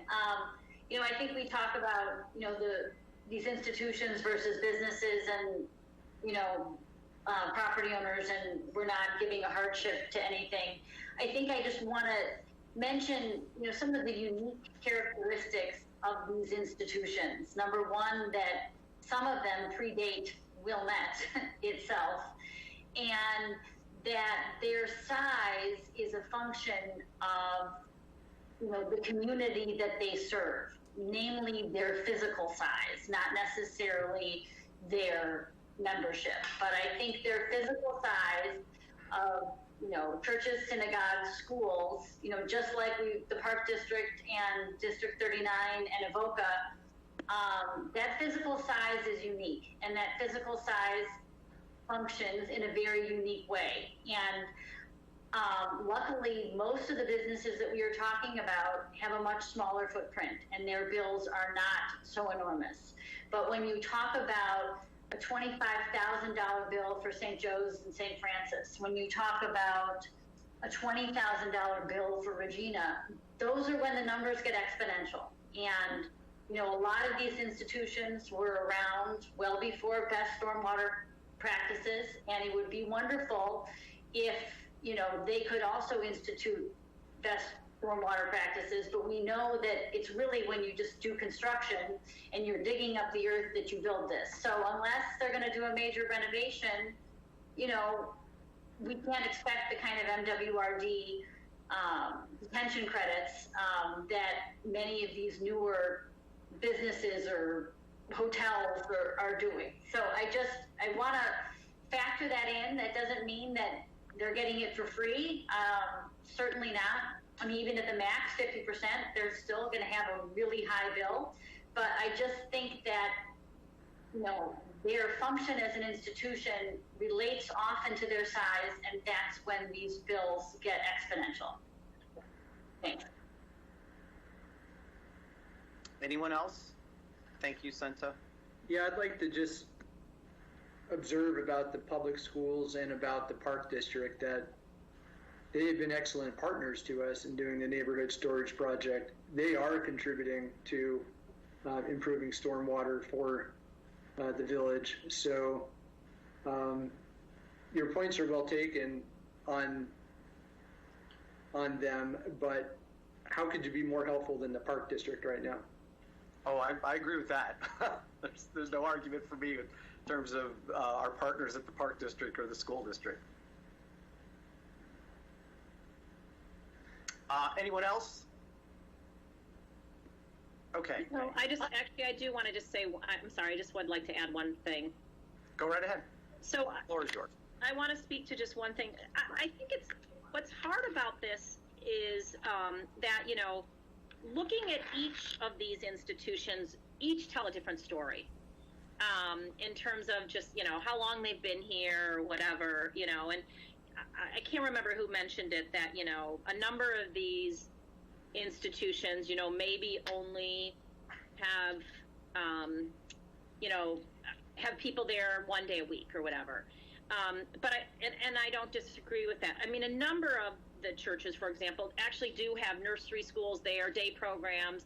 So I guess so it's hard when you look at each one, it might tell a story, but our role is to look at them, at all of them together, and to make sure that that's what we're doing. And so, for example, I would say a number of these churches, for example, I think do have some other programs going on during the week, and those programs are using, and regardless when it's raining or whatever, they are using our system. So I just more wanted to address just the, if we could do something, we don't want to get into this one is okay and this one, we can't. Right. So I just wanted to get into that's what makes it hard, and I agree with some of the comments around some of these, but that's where we can't get to that level of granularity. Okay. All right, so here's what I'm going to do. I'm going to go around, I'm going to go in the same order that people spoke, and I'm going to ask them for a number. And in asking for the number, we'll see where, in essence, it clears. And so for the first one, it's the detention credit.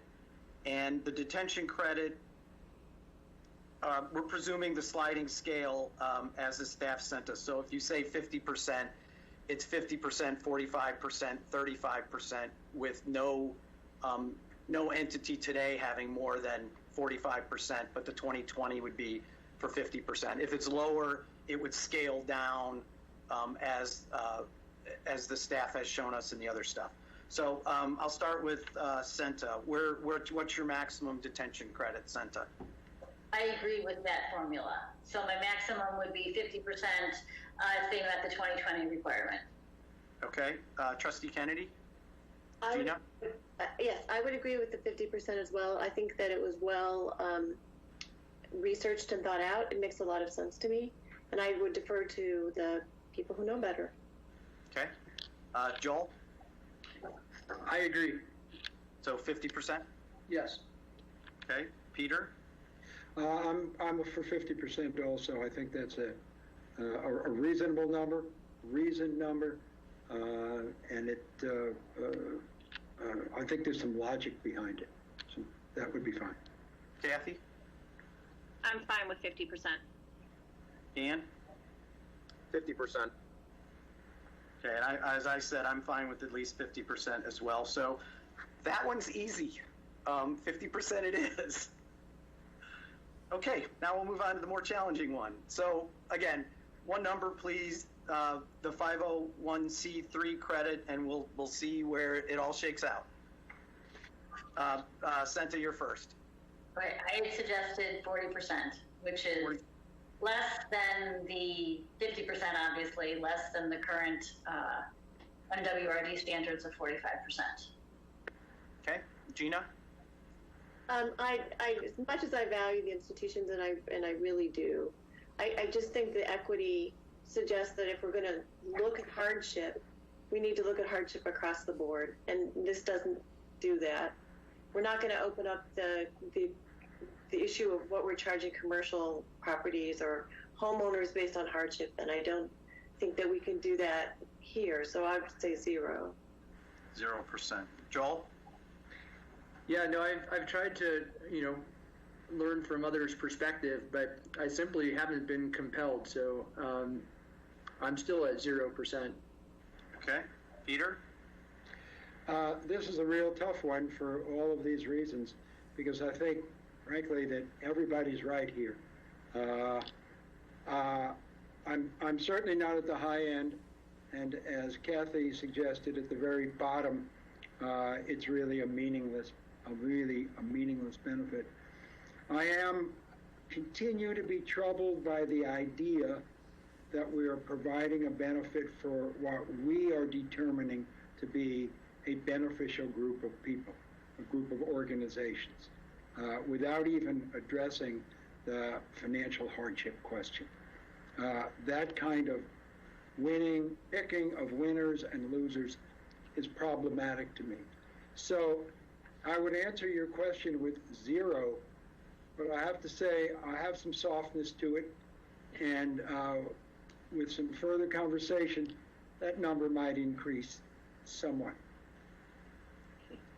Okay. Kathy? Well, let's see. I'm probably always one that's meet in the middle. So I agree with what Peter said, which is everybody's right here. It's, this is a tough one. I'm not comfortable at the higher end either. So I'm probably more along the lines of 25%. Okay, Dan?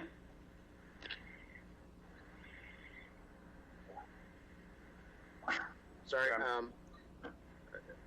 guess unlimited is not an answer, so I will agree with Trustee Plunkett, 40% or higher. We'll put it that way. So put me down from 40 at least. Yeah, and the cap question is the next question in terms of unlimited, Dan. Well, I was at 50%. So if I do the math here right, we would have 4 votes at 25%. That's correct. Okay. And now the question is, should there be a cap overall on what someone can get? And obviously, for Trustee Kennedy, Trustee Kurzman, and Trustee Barrow, since you were at 0%, presumably your cap is at 50%, just the detention credit, so nobody can get more than that then. President Belinsky, could you back up a little bit? Yeah. I didn't hear 4 votes for 25. Well, Trustee Plunkett was 40. How'd you get there? Trustee Plunkett was 40. Trustee Dodd was 25. Trustee Sullivan was 40 or more, and I was 50. So that's 4. That's 4 for... At least 25%. 4 for at least 25. Yeah, so, so in other words, 25 is the number, because Trustee Dodd doesn't support 40, so 25 will be the number that there is support among a majority of the members of the board.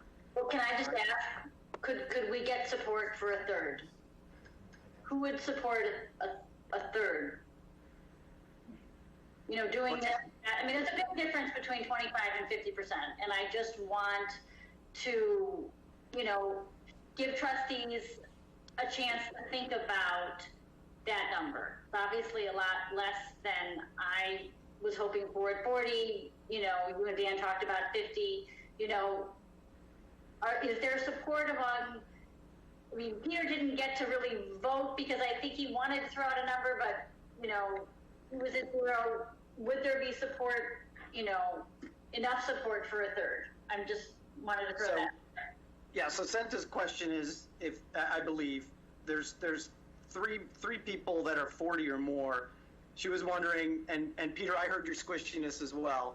She was wondering if either you or Kathy would be willing to support 33%, a third, right? That's what you're asking, Senta? Yes. My squishiness could take me to 25, so for the sake of some unanimity, and I think there is some importance to that, but I don't see a reason for going beyond that. Kathy, 25 or 33? I'm just going twice. Yeah, I'm sorry. An auction here going on. You know what? What I'm looking at is I was going back to. Okay, we didn't have it. I was just looking at the difference between the two. I was just going back to the attachment to see you know, what the impact is. You know, I mean, I think,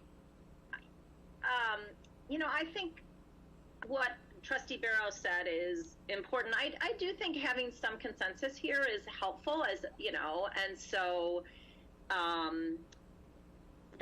we're not always going to get consensus. So, but I mean, I don't want to quabble over, you know, 25% and a third, to be honest. So, because again, I want to show some support of these. So, I'd prefer 25%. I don't know if is this assuming that we still have to vote on this in a meeting. Okay. This is just straw poll to give the board, to give the staff guidance for what the ordinance should say when it comes to us.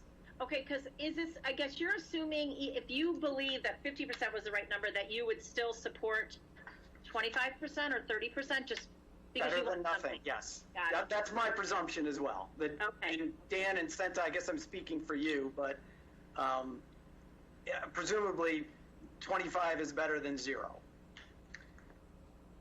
May I ask Trustee Kennedy what her view is, 25 versus 33? I guess my view is I'm troubled by the idea that we're just picking numbers out of the air without any reasoning behind it. And I think that shows sort of the issue that we have here, which is there is no reasonable basis for choosing any number. There's an emotional appeal, and I understand why we would like to have a larger consensus than a smaller one. But in terms of picking a number, I haven't heard a rationale for any number. And that concerns me, that if we can't have a rationale for choosing 25 or 30 or 50, other than it's just a number we pulled out of the air, I don't think we're doing our job. Well, I could argue for 100, but I don't think there's support for 100. No, I understand. There are political considerations, obviously, but my point is, I haven't heard anyone give an explanation for any particular number. And I think the reason for that is that we don't have a rational basis for measuring the value of these institutions as institutions. It's impossible to do that. We all agree that they are of immeasurable value. And so putting a number on it is just going to be arbitrary. Well, I actually think Trustee Plunk, I think Senta did describe a rationale when she said, I think it should be less than the credit on the stormwater fee, and then there was a rationale for the stormwater fee. So, I mean, again. I think too that, yeah, I mean, in my mind, it was logical to give a credit, but that was less than the detention credit. So then we are at that number, and I guess my point is, you know, can we give them a break at the same time that we are not really increasing the burden on the rest of the village? And I think that we can accomplish both of those things, right? I think that, you know, a number somewhere in there definitely helps their burden and does not increase the burden on the rest of Wilmette by much. So, you know, can I come up with a rational number like we did for the detention? I mean, that's still sort of an estimate. I think saying that the value is less than the detention, but, you know, we're still trying to help their burden, I think that's why numbers are getting thrown about. And, you know, the difference between 25 and 30% is probably, you know, is not a whole lot. But that's where I stand with that. And I want to speak to something you said, Trustee Kennedy. So I hear where you're coming from here about, you know, but I think we have heard from these institutions that this is going to be hard for them. I mean, yeah, we don't want to see their books, but, you know, they're on record to be truthful or whatever. We have heard that this is hard for them. And so I do think that we should at least, you know, that's why I'm sympathetic, for lack of a better word, to this. You know, and I think we also will hear that it could be difficult for some residents. And I think we've talked as a group that we will have to have some, you know, opportunity for residents to, you know, have some, you know, that some of the, even the memo talks about delayed payment or whatever, and we might have to address that at some point. I mean, in general, as a board, we are sympathetic to what we hear from all of our constituents, whether it's the business owners, the residents, or the institutions. And we have to, and when we're sympathetic, we do take their comments at face value, similar to when we have residents come up and talk to us about, any issue that's in front of them. And so, I do hear, in listening to the feedback that, others said, I mean, some of these amounts are and in talking with some of these amounts are high, and so that's why I feel that's where I've come to trying to understand both perspectives. I appreciate where you're coming from, and I appreciate where Joel is coming from. But I do see that I value the perspective of everybody here, and it's not like I'm not just picking a number out of the blue. I mean, this is what the staff has prepared for us with these different levels and to help us make a decision. No, I'm not. I guess it's sort of a philosophical issue. It seems to me that we are saying that we are reducing the fee on them because we know that it's difficult for them, and we want to express our. See, that's not the reason. The reason is the contribution they make to the community. That's uncompensated. Okay, that would be the reason. I think we could all agree is immeasurable. And that's where I get hung up. So if what we're doing is we are basing this fee on their value to the community, I don't know how to do that with a number. And I don't think the staff is proposing anything, because I don't think there is a rational way to do that. And more importantly, tax status helps demonstrate that. I just point out that, they're 501c3s. They are exempt from paying property taxes. So we do recognize their value in that way. Right, and they don't pay income taxes either. Right, and I'm not sure when those decisions were made that people sat down and quantified anything, which is, to my point, why you can make an argument for 100% here too. But I think there's some notion of compromise, there's some notion of people should pay some amount no matter what. And so while this might not be a spreadsheet, this might not be, a Monte Carlo simulation or, an actuarial model or something like that. I think people have articulated rationales. I understand you're not moved by them, and that's fine. That is clearly your prerogative. I'm sorry. It's not a question of being moved. This is not. No, but I mean, you disagree. Let's put it. You disagree. I worry that this is an emotional issue, and I don't like to make decisions about emotional issues. I don't think that's our job. I don't think it's our job to put a value on one particular part of the community, but not look at the value of others. And to take into account that value that we are putting on them when it comes to dividing up the burdens of the just running of the village.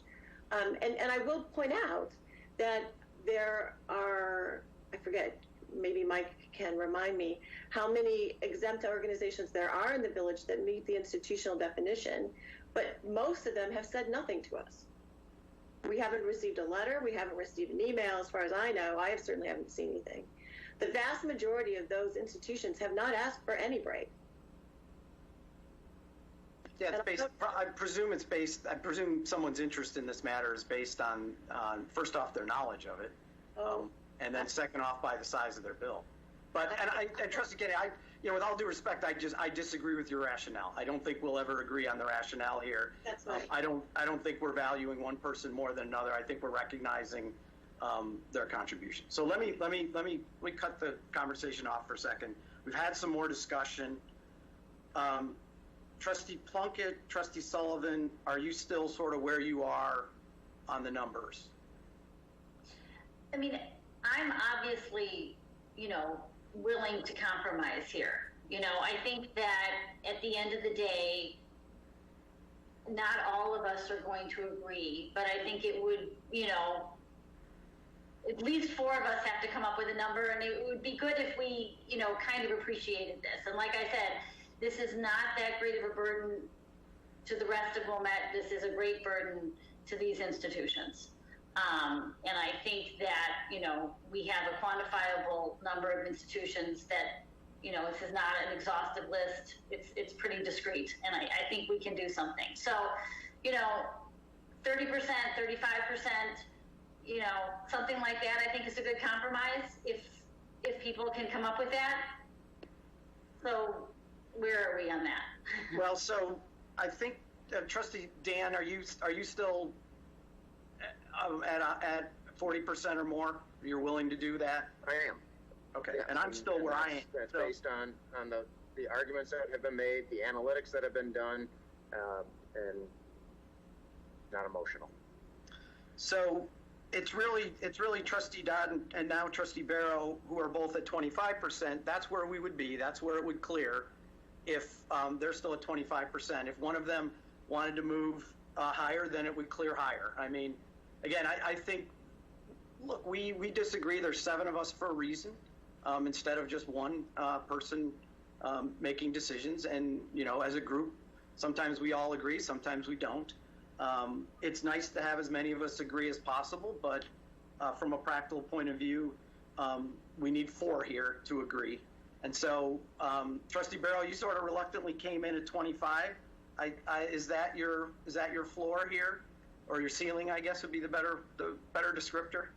Like they used to say on the TV show, final offer. Yeah, that's back on now, I think. By the way, I think 25 doesn't make anybody happy. So yeah, I think that's a good number.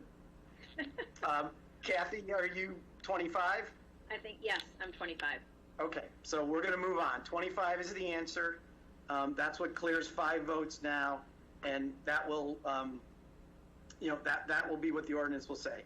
So the final question here, well, there's 2 questions. One, hopefully, is a quick conversation. The other question is, now that there's 2 credits, which if you added them, they would be 75%. I think people have discussed, and the staff is asking for an overall cap on what that amount could be. And so for the folks for the 5 who have said that an institutional credit of at least 25% is okay, or if 25% is okay, where would you cap that at? If you added them at 75%, if you did the multiplication, well, nobody's really going to get that. I think it comes out to 62.5% or something like that. But I think the people are talking about caps that are lower. So let me just be quiet and ask, Trustee Plunkett, you have a point of view on a cap, I believe. Yeah, I'm capped at 50%.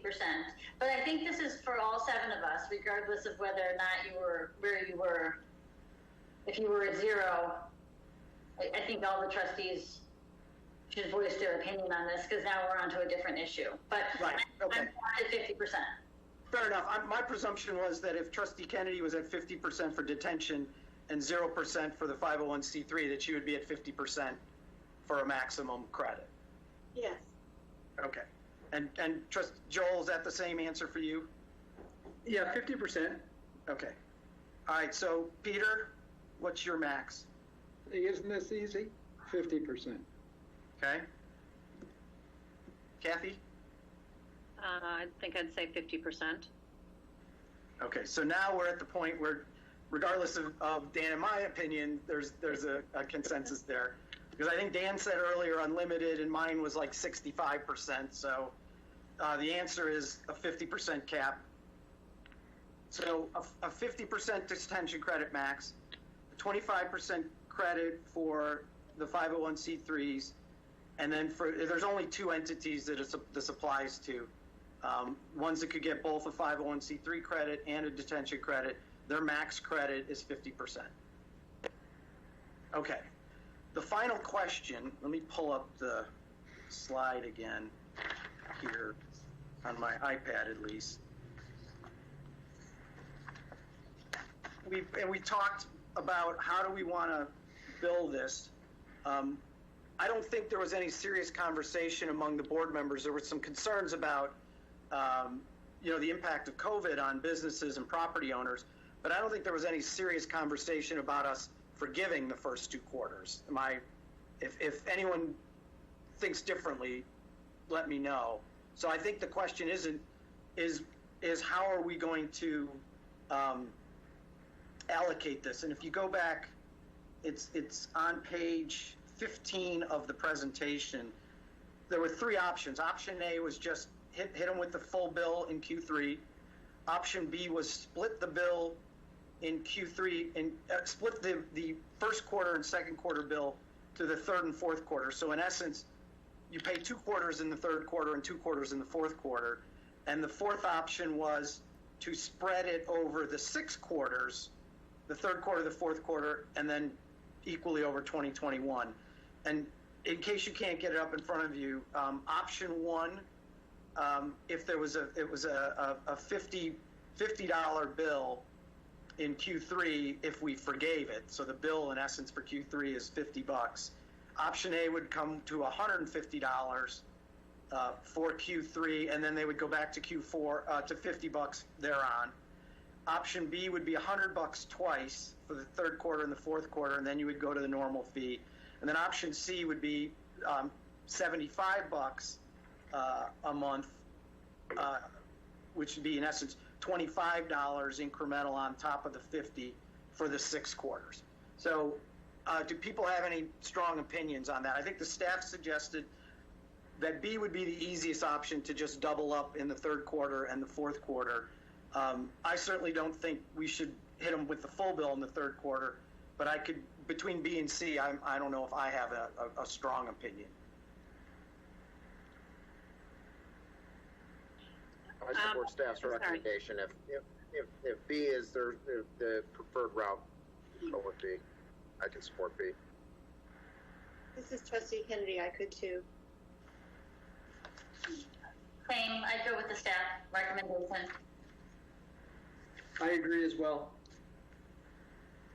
I'm fine with B. When we started this, there was some there was some complaint that people didn't know about this stormwater fee, or what it might cost, or how it would be billed, and a lot of time has gone by since then.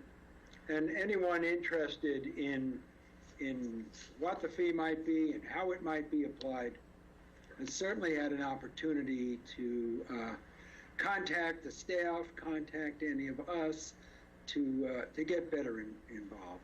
So I think option B is really the very best one. It's operationally easy to do, and no one should be surprised by the outcome. B it is. Okay, so the staff now has the answer to their 4 questions, and that answers or completes item 2.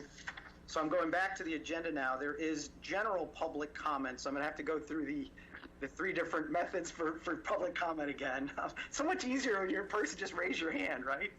Yeah. So again, if we were at a regular meeting, you would get 3 minutes. This is remote. So first I will start with, and Alex, are you still with us? You are, I see you. If there's anybody who is watching still on YouTube Live and wants to submit a comment in the chat window, please do that now, and we will move on to the 2 other methods of public comment, and then return to the chat window. So were there, Alex, I'll ask you, were there any public comments that were submitted in advance of the meeting that you haven't already read? There were. We have 2 additional comments to read. Okay, fire away. Okay. I will start with, let's see, this is from Justin Guardio. I support Wilmette Park District taking similar legal action to reopen more quickly. The time to fully reopen is now so that the children have summer programs. And then they linked the article by NBC Chicago talking about the city of Naperville, I believe, taking legal action against the governor's orders. And we have an additional comment, and this is actually similar to what public comment was made earlier by the resident who called in, but here it is. This is from Deb Wilson at 225 Thielen Court. Hello, I live at 225 Thielen Court, and I would like to inform you of the excessive yard flooding that has only gotten worse in the last 3 years that I have lived here.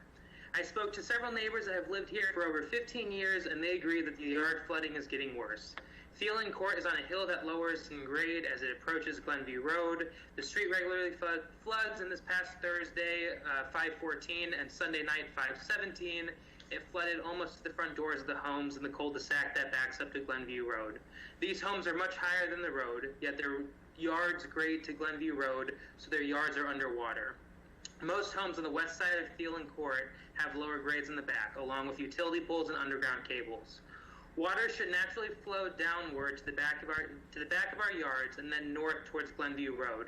Unfortunately, the sidewalk on the south side of Glenview Road is much higher and stops all flow of water into the lower grade parkway. There is also a catch basin about 15 feet east of this naturally flowing water on the south side of Glenview Road that is not getting used because the sidewalk stops the flow. I have several pictures showing the yards that have almost 3 feet of standing water. It's Wednesday, 5:20, and it's still there. It's not moving. It's unsafe. It's a breeding ground for mosquitoes. There's known underground utilities as well. I asked Dan Manis to stop by my home and take a look on Monday, May 18th, so that he could see how bad it is. Thielen Court neighbors need help. Can you please find a way to connect this water to Glenview Road or the new project in Hibbard Park? We are so close to this park, yet our yards sit underwater, unsafe when there is clearly a solution.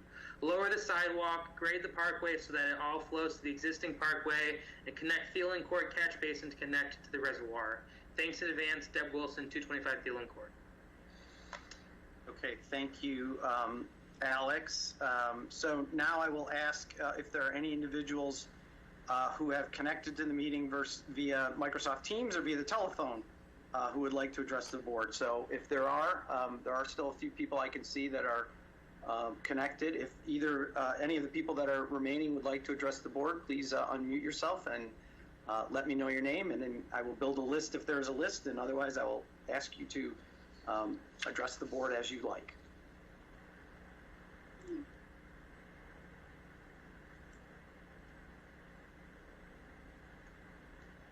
Okay, hearing none, I will go back to Mr. Artiega. Were there any comments submitted via the YouTube Live chat window? No, at this time there are no comments on YouTube Live. Okay, so I believe we have satisfied public comment, which was item 3. Item 4 is other business. I don't believe there's any other business to discuss. So item 5 is adjournment, and I would entertain a motion to adjourn now. So moved. That was Trustee Dodd, I believe. And is there a second? Second. Second. Trustee Kennedy with the second. And again, because we're remote, I will ask the clerk to call the roll on the motion to adjourn. Trustee Sullivan. Aye. Trustee Barrow. Aye. Trustee Dodd. Aye. Trustee Kurzman. Aye. Trustee Kennedy. Aye. Trustee Plunkett. Aye. President Blinsky. Aye. So the motion carries. We stand adjourned. Thank you, everyone, for your hard work on this. There's a lot of numbers to go through. Thank you. Thank you.